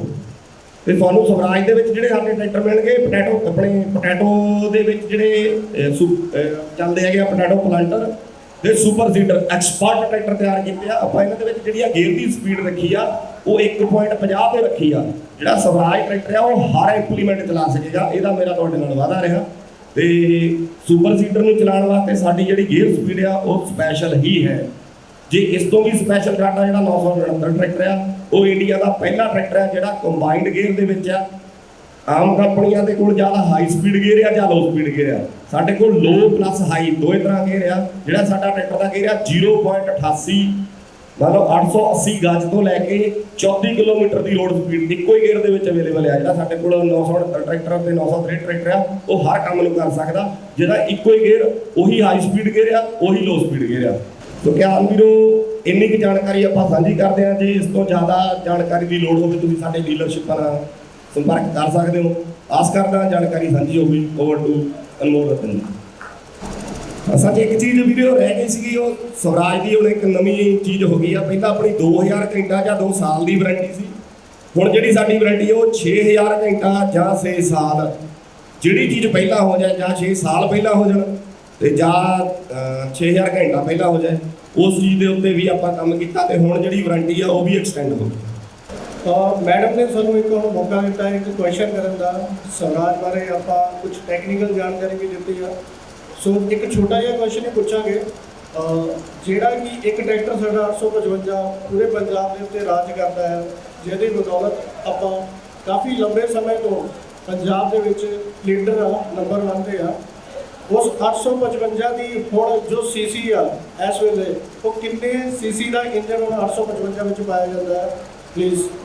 3480 जी। पहले इन्होंने बोला था, वैसे इन्होंने कितना बोला था? ओके, अब बिल्कुल सही आंसर है 3480 सीसी का। प्लीज आ जाइए। मेरा किसान भाइयों से अनुरोध है कि आपके लिए बस 5 से 7 मिनट का इंतज़ार बचा है। लकी ड्रॉ के कूपन तैयार हो रहे हैं और हम यहाँ पर लकी ड्रॉ विजेता जो भी किसान भाई निकले रहेंगे उनको हम लोग पुरस्कृत करेंगे। साथ में कुछ बढ़िया किसान जिन्होंने बहुत अच्छा बेहतर काम किया है उनको भी हम यहाँ पर उनके कार्यों के लिए सम्मानित करेंगे। हमारे बीच में हिमाचल प्रदेश से चूँकि एक एक्सपर्ट आए हैं और बड़ी दूर से आप सभी से मिलने के लिए आए हैं, मैं अनुरोध करूंगी डॉक्टर AC शर्मा जी से, जो कि x director regional research station Kandi area से हमारे बीच पधारे हैं हिमाचल से। संक्षिप्त में अपना उद्बोधन पूरा करें। सत श्री अकाल। तो किसान वीरों, मैं समझ रहा थोड़ी समस्या भी 2:30 बजने वाले ने, तो इस करके 5 मिनट जो ये मैं कुछ अपनी एक स्लाइड रखी है, क्योंकि बाद ਤੁਹਾਡੇ कुछ प्रश्न भी होंगे, ਤੁਸੀਂ मेरा mobile number email address note कर सकते हो। तो जे मैं इस स्लाइड में दसा तो मेरे एक साथी उन्हें पूछ रहे सी, तो तुम देख लो मिलियन 1 मिलियन 10 लाख का होंगे है। तो आप जो देखिए किन्ने डायबिटिक के रोगी आप बन रहे, तो मैं सिर्फ जोड़े ये मोटे अनाज है उन्होंने महत्ता बारे तुहानूं दसना चाहता। ਆਪਾਂ ਨੂੰ ਕਿਉਂ ਆਪਣੇ ਭੋਜਨ 'ਤੇ ਜਾਣਾ ਚਾਹੀਦਾ, ਕਿਉਂ ਜ਼ਰੂਰੀ ਨੇ। ਜੇ ਆਪਾਂ ਇਹ ਦੇਖੀਏ ਇੱਧਰ ਵਾਲਾ ਪਾਸਾ ਤਾਂ ਇਹ ਗ੍ਰੀਨ ਰੈਵੋਲੂਸ਼ਨ ਤੇ ਪਹਿਲਾਂ ਵਾਲਾ ਪਾਸਾ ਹੈ ਕਿ ਅਸੀਂ ਪਹਿਲਾਂ ਵੀ ਇਹਨਾਂ ਮੋਟੇ ਅਨਾਜਾਂ ਨੂੰ ਉਗਾਉਂਦੇ ਸੀ, ਵਰਤੋਂ 'ਚ ਲਿਆਉਂਦੇ ਸੀ, ਪਰ ਜੇ ਤੁਸੀਂ ਅਖੀਰ 'ਚ ਦੇਖੋ ਤਾਂ ਸਾਡੇ ਮੋਟੇ ਅਨਾਜ ਜਿਹੜੇ ਨੇ ਬਿਲਕੁਲ ਉਗਾਉਣਾ ਵੀ ਬੰਦ ਹੋ ਗਏ, ਖਪਤ ਵੀ ਬੰਦ ਹੋ ਗਈ, ਖਾਣਾ ਵੀ ਬੰਦ ਹੋ ਗਿਆ। ਉਹਦੇ ਬਾਅਦ ਮੇਰੇ ਜਿਹੜੇ ਸਾਥੀ ਨੇ कृषि विभाग तो आए ने, बहुत सारे तुहानूं दस के गए सॉयल की फर्टिलिटी और बड़ा कुछ दस्या, उस बारे तो मैं नहीं जावांगा, लेकिन जी पानी की समस्या है उसनूं जरूर ये मदद कर सकते, क्योंकि मोटे अनाजां नूं पानी बहुत घट चाहिए हुंदा है। ये मोटे अनाजां बारे लगभग 4000 साल पहले जे आपां देखीए तो अफ्रीका तो आंदे आंदे साडे कोल भी 3000 साल पहला ਜਿਹੜੇ ਅਸੀਂ ਮੋਟੇ ਅਨਾਜ ਜਿਹੜੇ ਸੀ ਸਾਡੇ ਕੋਲੇ ਆਏ ਸੀ। ਸੋ ਇਹ ਮੈਂ ਥੋੜਾ ਜਿਹਾ ਇੱਕ ਰੱਖਿਆ ਹੈ ਕਿ ਸਾਡੇ ਕੋਲੇ ਜਿਹੜੇ ਨੇ ਕਿਹੜੇ ਕਿਹੜੇ ਮੋਟੇ ਅਨਾਜ ਹੋ ਸਕਦੇ ਨੇ, ਉਹਨਾਂ ਬਾਰੇ ਵਿਸਤ੍ਰਿਤ ਜਾਣਕਾਰੀ ਮੈਂ ਤੁਹਾਨੂੰ ਤੇ ਰੱਖੀ ਹੈ। ਤਾਂ ਦੇਖੋ ਸਾਡੇ ਪੰਜਾਬ ਦੇ ਵਿੱਚ ਜਵਾਰ ਪਹਿਲਾਂ ਵੀ ਹੁੰਦਾ ਸੀ, ਤੁਸੀਂ ਹੁਣ ਵੀ ਕਰ ਸਕਦੇ ਹੋ, ਕਿਉਂਕਿ ਅਸੀਂ ਇਹਨਾਂ ਮੋਟੇ ਅਨਾਜਾਂ ਨੂੰ ਭੁੱਲ ਚੁੱਕੇ ਨੇ। ਬਾਜਰਾ ਜਦੋਂ ਮੈਂ ਨੌਕਰੀ ਸ਼ੁਰੂ ਕੀਤੀ ਸੀ 82 ਚ, ਕੰਢੀ ਇਲਾਕਾ ਜਿਹੜਾ ਹੈ ਉੱਥੇ ਪਾਣੀ ਦੀ ਬੜੀ ਸਮੱਸਿਆ ਹੈ, ਬਾਜਰਾ ਹੁੰਦਾ ਸੀ, ਲੇਕਿਨ ਹੌਲੀ ਹੌਲੀ ਲੋਕੀ ਉਹਨੂੰ ਬਦਲ ਗਏ। ਅੱਗੇ ਆ ਗਿਆ ਮੰਡਲ, ਜਾਂ ਲੋਕੀ ਨੂੰ ਜਿਹੜਾ ਹੈਗਾ ਮਰਬਾ ਵੀ ਕਹਿੰਦੇ, ਅਲੱਗ-ਅਲੱਗ ਭਾਸ਼ਾ ਦੇ ਵਿੱਚ ਹੈਗਾ, ਰਾਗੀ ਵੀ ਕਹਿੰਦੇ। ਤੇ ਮੈਂ ਸਿਰਫ ਤੁਹਾਨੂੰ ਰੱਖਿਆ ਵੀ ਲੱਗਦੀ ਕਿੱਦਾਂ ਹੈ, ਕਈਆਂ ਨੂੰ ਤਾਂ ਇਹ ਵੀ ਨਹੀਂ ਪਤਾ ਹੋਣਾ ਰਾਗੀ ਕੀ ਚੀਜ਼ ਹੈ, ਕੰਗਣੀ ਕੀ ਚੀਜ਼ ਹੈ, ਸੌਂਕ। ਇਹ ਜਿਹੜੇ 6 ਨੇ ਇਹਨਾਂ ਦੀ ਅਸੀਂ ਤੁਹਾਨੂੰ ਕਹਿੰਦੇ ਵੀ ਇਹਨਾਂ ਨੂੰ ਅਸੀਂ ਪਹਿਲਾਂ ਵੀ ਆਪਣੇ ਭੋਜਨ 'ਚ ਲਿਆਉਂਦੇ ਸੀ, ਹੁਣ ਵੀ ਲਿਆਉਣੇ ਚਾਹੀਦੇ। ਜਿਹਦੀ ਕੀ ਅਵਸਥਾ ਕੋਦਰਾ ਬਾਰੇ ਵੀ ਮੈਨੂੰ ਨਹੀਂ ਪਤਾ ਕਿ ਕਿੰਨੇ ਕੁ ਲੋਕੀ ਜਾਣਦੇ ਨੇ, ਖਾਸ ਕਰਕੇ ਜਿਹੜੇ ਜਿਨ੍ਹਾਂ ਦੇ ਤਜਰਬਾ ਬਹੁਤ ਹੈ ਖੇਤੀ, ਉਹ ਸਾਰੇ ਇਹਨਾਂ ਮੋਟੇ ਅਨਾਜਾਂ ਨੂੰ ਜਾਣਦੇ। ਅਗਲਾ ਹੈ ਇਹਨੂੰ ਤੁਸੀਂ ਚੀਨਾ ਵੀ ਕਹਿੰਦੇ, ਕਈ ਇਲਾਕੇ 'ਚ ਬਾੜੀ ਵੀ ਕਹਿੰਦੇ, ਔਰ ਇੱਕ ਕਾਮਨ ਮਿਲਟ ਹੈਗਾ ਜਿਹਨੂੰ ਆਪਾਂ ਇਹਨੂੰ ਵਰਤ ਸਕਦੇ। ਤਾਂ ਇਹ ਮੈਂ ਬਹੁਤਾ ਨਹੀਂ ਤੁਹਾਨੂੰ ਦੱਸਣਾ ਚਾਹੁੰਦਾ ਕਿਉਂਕਿ ਸਮੇਂ ਦੀ ਬੜੀ ਘਾਟ ਹੈ ਕਿ ਇਹ ਜਿਹੜੇ ਮੋਟੇ ਅਨਾਜ ਹੈ ਇਹਨਾਂ ਦੀ ਜਿਹੜੀ ਗੁਣਵੱਤਾ ਹੈ ਉਹ ਮੇਨ ਇਹ ਹੈ ਕਿ ਬੜੇ ਬ੍ਰੌਡ ਹਾਰਡੀ ਹੁੰਦੇ ਨੇ, ਸੋਕਾ ਝੱਲ ਸਕਦੇ, ਘੱਟ ਪਾਣੀ ਨਾਲ ਹੋ ਸਕਦਾ। ਇਹਨਾਂ ਨੂੰ ਤੁਸੀਂ ਪਾਣੀ ਦੇ ਅੱਗੇ ਕਰ ਦਿਓ ਜੀ। ਜੇ ਤੁਸੀਂ ਇੱਥੇ ਦੇਖੋਗੇ ਜਿੱਥੇ ਤਿਲ ਉਗਾਉਂਦੇ ਸੀ ਆਪਾਂ, ਤਿਲਾਂ ਦੀ ਵੀ ਕੰਢੀ ਇਲਾਕੇ 'ਚ ਹੁੰਦੇ, ਤੇ ਜਿੰਨੀ ਕੁ ਰਿਕੁਆਇਰਮੈਂਟ ਉਹਨਾਂ ਤਿਲਾਂ ਦੀ ਹੈ ਉਨੀ ਕੁ ਮੋਟਿਆਂ ਅਨਾਜਾਂ ਦੀ ਪਾਣੀ ਦੀ ਰਿਕੁਆਇਰਮੈਂਟ ਹੁੰਦੀ ਹੈ। ਕਹਿਣ ਦਾ ਭਾਵ ਹੈ ਕਿ ਤੁਸੀਂ ਘੱਟ ਪਾਣੀ ਦੇ ਨਾਲ ਕਿਤੇ ਜਿਸ ਇਲਾਕੇ 'ਚ ਪਾਣੀ ਦੀ ਬੜੀ ਸਮੱਸਿਆ ਹੈ, ਮੋਟੇ ਅਨਾਜ ਜ਼ਰੂਰ ਉਗਾਓ ਔਰ ਉਹਦੇ ਨਾਲ ਆਪਣੇ ਭੋਜਨ 'ਚ ਵੀ ਨਾਲ ਲਿਆਓ। ਇਹ ਮੈਂ ਇੱਕ ਸਲਾਈਡ ਰੱਖੀ ਹੈ ਕਿ ਇੰਡੀਆ ਦੇ ਵਿੱਚ ਦੇਖੋ ਕਿੰਨਾ ਕਿਉਂਕਿ ਪੰਜਾਬ 'ਚ ਹੋ ਸਕਦਾ ਮੋਟੇ ਅਨਾਜ ਨਹੀਂ ਕਰਦੇ, ਪਰ ਜਿਹੜੇ ਸਾਡੇ ਪ੍ਰਾਂਤ ਨੇ ਜਿੱਥੇ ਪਾਣੀ ਦੀ ਬੜੀ ਘਾਟ ਹੈ, ਰੇਨ ਫੈਡ ਹੈ, ਬਰਾਨੀ ਹੈ, ਉੱਥੇ ਅਜੇ ਵੀ ਬਹੁਤ ਮਾਤਰਾ ਦੇ ਵਿੱਚ ਇਹਨਾਂ ਅਨਾਜਾਂ ਨੂੰ ਉਗਾਇਆ ਜਾਂਦਾ ਹੈ। ਇਹ ਖਪਤ ਬਾਰੇ ਹੈਗਾ। ਜੇ ਹੁਣ ਤੁਸੀਂ ਜਿਹੜਾ ਸਾਡੇ ਅੱਜ ਕੱਲ੍ਹ ਭੋਜਨ 'ਚ ਹੈ ਕਣਕ ਅਤੇ ਚੌਲ ਹੈਗੇ, ਜੇ ਤੁਸੀਂ ਉੱਥੇ ਦੇਖੋਗੇ ਇਹਨਾਂ ਦੀ ਪ੍ਰੋਟੀਨ ਦੀ ਮਾਤਰਾ, ਫਾਈਬਰ, ਮਿਨਰਲ, ਆਇਰਨ। ਹੁਣ ਮੇਰੇ ਨਾਲ ਡਾਕਟਰ ਸਾਹਿਬ ਬੈਠੇ ਸੀ, ਪੁਰੀ ਸਾਹਿਬ ਕ੍ਰਿਸ਼ੀ ਵਿਭਾਗ ਤੋਂ ਦੱਸ ਰਹੇ ਕਿ ਮੈਂ ਤਾਂ ਆਪਣੇ ਭੋਜਨ 'ਚ ਲੰਘੇ ਹੋਇਆ ਔਰ ਮੈਨੂੰ ਬਹੁਤ ਫਾਇਦਾ ਹੈ। ਤਾਂ ਮੇਰਾ ਕਹਿਣ ਦਾ ਮਤਲਬ ਹੈ ਕਿ ਜੇ ਵੱਡੇ ਪੱਧਰ 'ਤੇ ਤਾਂ ਨਹੀਂ ਅਜੇ ਲੋਕੀ ਕਰਨਗੇ, ਲੇਕਿਨ ਆਪਣੇ ਭੋਜਨ 'ਚ ਥੋੜ੍ਹਾ ਥੋੜ੍ਹਾ ਵੀ ਤੁਸੀਂ ਲਿਆਓਗੇ, ਆਪਣੀ ਉਸ ਤੰਦਰੁਸਤੀ ਵੱਲ ਨੂੰ ਤੁਸੀਂ ਤੁਰੋਗੇ, ਕਿਉਂਕਿ ਜਿਹੜਾ ਇਹਦਾ ਅਵਸ਼ੇਸ਼ ਬਚਦਾ ਹੈ ਉਹਨੂੰ ਤੁਸੀਂ ਚਾਰੇ ਦੇ ਰੂਪ ਦੇ ਵਿੱਚ ਵੀ ਵਰਤ ਸਕਦੇ ਹੋ। ਇਹ ਕੁਝ ਵਿਅੰਜਨ ਹੈਗੇ ਔਰ ਖਾਸ ਤੌਰ 'ਤੇ ਜਿਹੜੇ ਕ੍ਰਿਸ਼ੀ ਵਿਗਿਆਨ ਕੇਂਦਰ ਨੇ ਉੱਥੇ ਹੋਮ ਸਾਇੰਸ ਦੇ ਜਿਹੜੇ ਸਾਇੰਟਿਸਟ ਹੈਗੇ ਉਹ ਟ੍ਰੇਨਿੰਗਾਂ ਵੀ ਦਿੰਦੇ ਕਿ ਕਿਹੜੇ ਕਿਹੜੇ ਭੋਜਨ ਆਪਾਂ ਮੋਟੇ ਅਨਾਜਾਂ ਤੋਂ ਬਣਾ ਸਕਦੇ, ਕਿਵੇਂ ਆਪਣੀ ਥਾਲੀ ਦੇ ਵਿੱਚ ਉਹਨਾਂ ਨੂੰ ਲਿਆ ਸਕਦੇ ਤਾਂ ਕਿ ਜਿਹੜੀ ਸਾਡੀ ਪ੍ਰੋਟੀਨ, ਫਾਈਬਰ ਔਰ ਇਹ ਸਾਰੀਆਂ ਚੀਜ਼ਾਂ ਸਾਨੂੰ ਉਪਲਬਧ ਹੋ ਸਕਦੀਆਂ ਨੇ। ਇਹ ਪ੍ਰੋਟੀਨ ਦਾ ਮੈਂ ਲਿਖਿਆ ਹੈ ਔਰ ਕਣਕ ਝੋਨੇ ਨਾਲ ਇਹਨੂੰ ਮੁਕਾਬਲਾ ਕੀਤਾ ਹੈ। ਸੋ ਇਹ ਕੁਝ ਫਾਇਦੇ ਨੇ ਕਿ ਜਿੱਥੇ ਜ਼ਮੀਨਾਂ ਹਲਕੀਆਂ ਨੇ, ਪਾਣੀ ਘੱਟ ਹੈ, ਤੁਸੀਂ ਉੱਥੇ ਇਹਨੂੰ ਲਗਾ ਸਕਦੇ ਹੋ। ਕਲਾਈਮੇਟ ਜਿਹੜਾ ਹੁਣ ਬਦਲਾਅ ਆ ਰਿਹਾ ਉਹਨੂੰ ਵੀ ਮਿਟੀਗੇਟ, ਉਹਨੂੰ ਵੀ ਬਦਲਣ ਦੇ ਵਿੱਚ ਬੜੀ ਸਾਡੀ ਮਦਦ ਕਰਦੇ ਨੇ। ਸੋ ਇਹ ਮੈਂ ਇੱਕ ਸਲਾਈਡ ਰੱਖੀ ਹੈ ਵੀ ਆਪਾਂ ਐਵੇਂ ਕਿਵੇਂ ਕਰ ਸਕਦੇ ਨੇ। ਕਰ ਤਾਂ ਸਕਦੇ ਨੇ ਇਹਦੀ ਕੋਈ ਖਪਤ ਵੀ ਹੋਵੇ, ਪ੍ਰੋਸੈਸਿੰਗ ਹੋਵੇ, ਮਾਰਕੀਟ ਹੋਵੇ, ਤਾਂ ਅਸੀਂ ਇਸ ਚੀਜ਼ ਨੂੰ ਆਪਾਂ ਲਿਆ ਸਕਦੇ ਹਾਂ। ਇੱਕ ਆਰਟੀਕਲ ਛਪਿਆ ਸੀ ਜਿਹਦੇ ਵਿੱਚ ਪੰਜਾਬ ਦੇ ਵਿੱਚ ਕਲਟੀਵੇਸ਼ਨ ਬਾਰੇ ਉਹਨਾਂ ਨੇ ਪ੍ਰੇਰਿਤ ਕੀਤਾ ਸੀ ਕਿ ਆਪਾਂ ਜਿਹੜਾ ਹੈਗਾ ਮੋਟੇ ਅਨਾਜਾਂ ਵੱਲ ਨੂੰ ਤੁਰੀਏ, ਚਾਹੇ ਆਪਣੀ ਜ਼ਰੂਰਤ ਵਾਸਤੇ ਹੀ ਕਰੀਏ।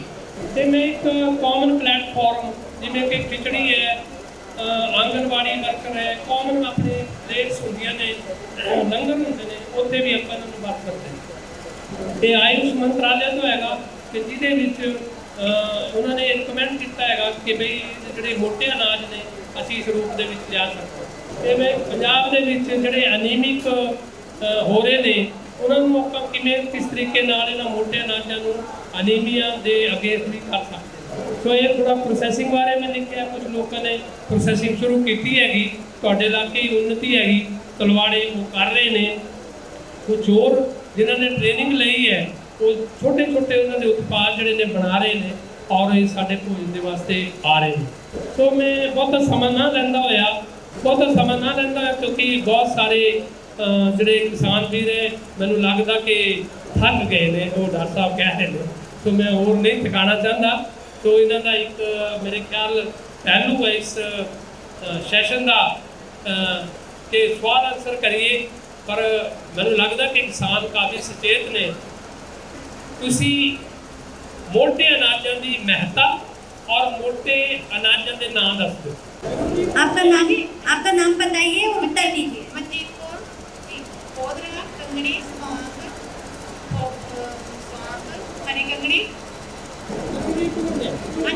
हाँ जी ਜਿਹੜੇ ਖਾਣੇ ਨੇ ਹਾਂ ਇੰਪੋਰਟੈਂਟ ਫੈਕਟਰ ਕੀ ਹੈ ਇਹਨਾਂ ਨੇ ਫਾਈਬਰ ਹੁੰਦਾ ਹੈ ਜਿਹੜਾ ਸਾਡੇ ਸਰੀਰ ਲਈ ਬਹੁਤ ਜ਼ਿਆਦਾ ਕਾਫੀ ਜਿਹੜੇ ਜਨਾਨੀਆਂ ਨੇ ਲੇਡੀਜ਼ ਵਾਸਤੇ ਆ ਉਹ ਹਰੀ ਕੰਗਣੀ ਦਾ ਜ਼ਿਆਦਾ ਵਾ।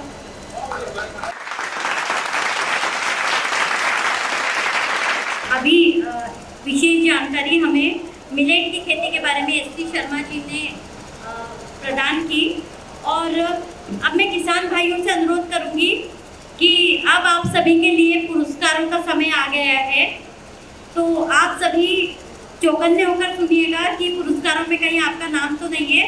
और जो भी प्रोग्रेसिव फार्मर जिनको हम आज यहाँ सम्मानित करेंगे, मैं मंच पर आमंत्रित करूंगी हमारे अतिथियों को।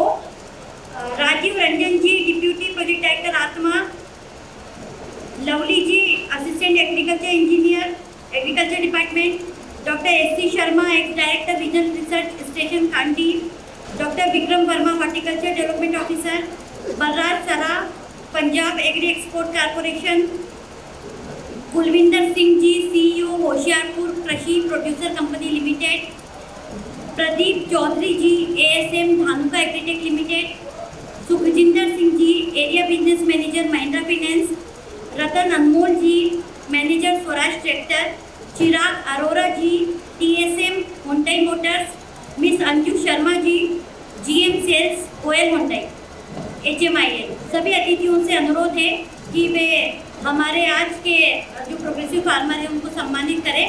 अनुपिंदर सिंह मरनिया कला, जगजीत सिंह शेरगिल, बुद्ध सिंह, नीरज पुरी, सतमिंदर सिंह जो भाम से हैं, जसबीर सिंह लंबारा, नरिंदर सिंह अज्जोवल से, मंजीत कौर नीला नलोया से, अरविंद सिंह दूध कला से, मंजीत कौर दिलीप पुरी चाक से, जसबीर सिंह टडोरी से। इन सभी प्रोग्रेसिव फार्मर जिनको हम सम्मानित कर रहे हैं उनके लिए यही कहना चाहूँगी, कभी महक की तरह हम गुलों से उड़ते हैं तो कभी धुएं की तरह पर्वतों से उड़ते हैं। ये केचियाँ हमें उड़ने से क्या खाक रोकेगी कि हम परों से नहीं हौसलों से उड़ते हैं, हम परों से नहीं हौसलों से उड़ते हैं। तो जिन्होंने अपने हौसलों और मेहनत से खेती करके अपना मुकाम अर्जित किया, ऐसे फार्मर्स को हम सम्मानित करें। बलराज सिंह पंडोरी अरिया से, अंजलि हांडा हाम से, गुरप्रीत सिंह हुकरहान से, हरमनवीर सिंह मन्ना से, डॉक्टर दीपक पुरी जी एग्री ऑफिसर एग्रीकल्चर डिपार्टमेंट से। आप सभी का मैं आभार प्रकट करना चाहूँगी ग्रीन टीवी परिवार की ओर से। हमारे सभी किसान भाइयों का हार्दिक आभार जिन्होंने अपने समय में से अमूल्य समय में से समय निकाल कर आज के कार्यक्रम में पधारे। हमारे सभी एक्सपर्ट्स का आभार जिन्होंने अपना अमूल्य समय आज यहाँ पर दिया और बहुत दूर दूर से आज एक्सपर्ट्स हमारे साथ आए। खासकर में जो हमारे धानुका एग्रीटेक लिमिटेड, स्वराज से, हुंडई से भी हमारे साथ जो एक्सपर्ट्स आए, महिंद्रा फाइनेंस से, साथ में एग्रीकल्चर डिपार्टमेंट के सारे एक्सपर्ट्स, रुड़का कला से हमारे साथ चौहान जी आज आए, उनका भी हार्दिक आभार। हिमाचल से हमारे पास शर्मा जी आज आए, उनका भी आभार। आप सभी का आज के कार्यक्रम को सफल बनाने के लिए हार्दिक आभार। आप सभी का साथ और सहयोग ग्रीन टीवी के साथ हमेशा बना रहे, इसी मंगलमय शुभकामना के साथ मैं आज के कार्यक्रम को विराम देती हूँ और आप सभी से अनुरोध करती हूँ कि आप सभी भोजन ग्रहण करें और आपका साथ और सहयोग ग्रीन टीवी के साथ हमेशा बना रहे। ग्रीन टीवी आपके लिए देश के हर राज्य में किसान चौपालों का आयोजन करता रहेगा। तब तक बने रहिए ग्रीन टीवी के साथ। नमस्कार।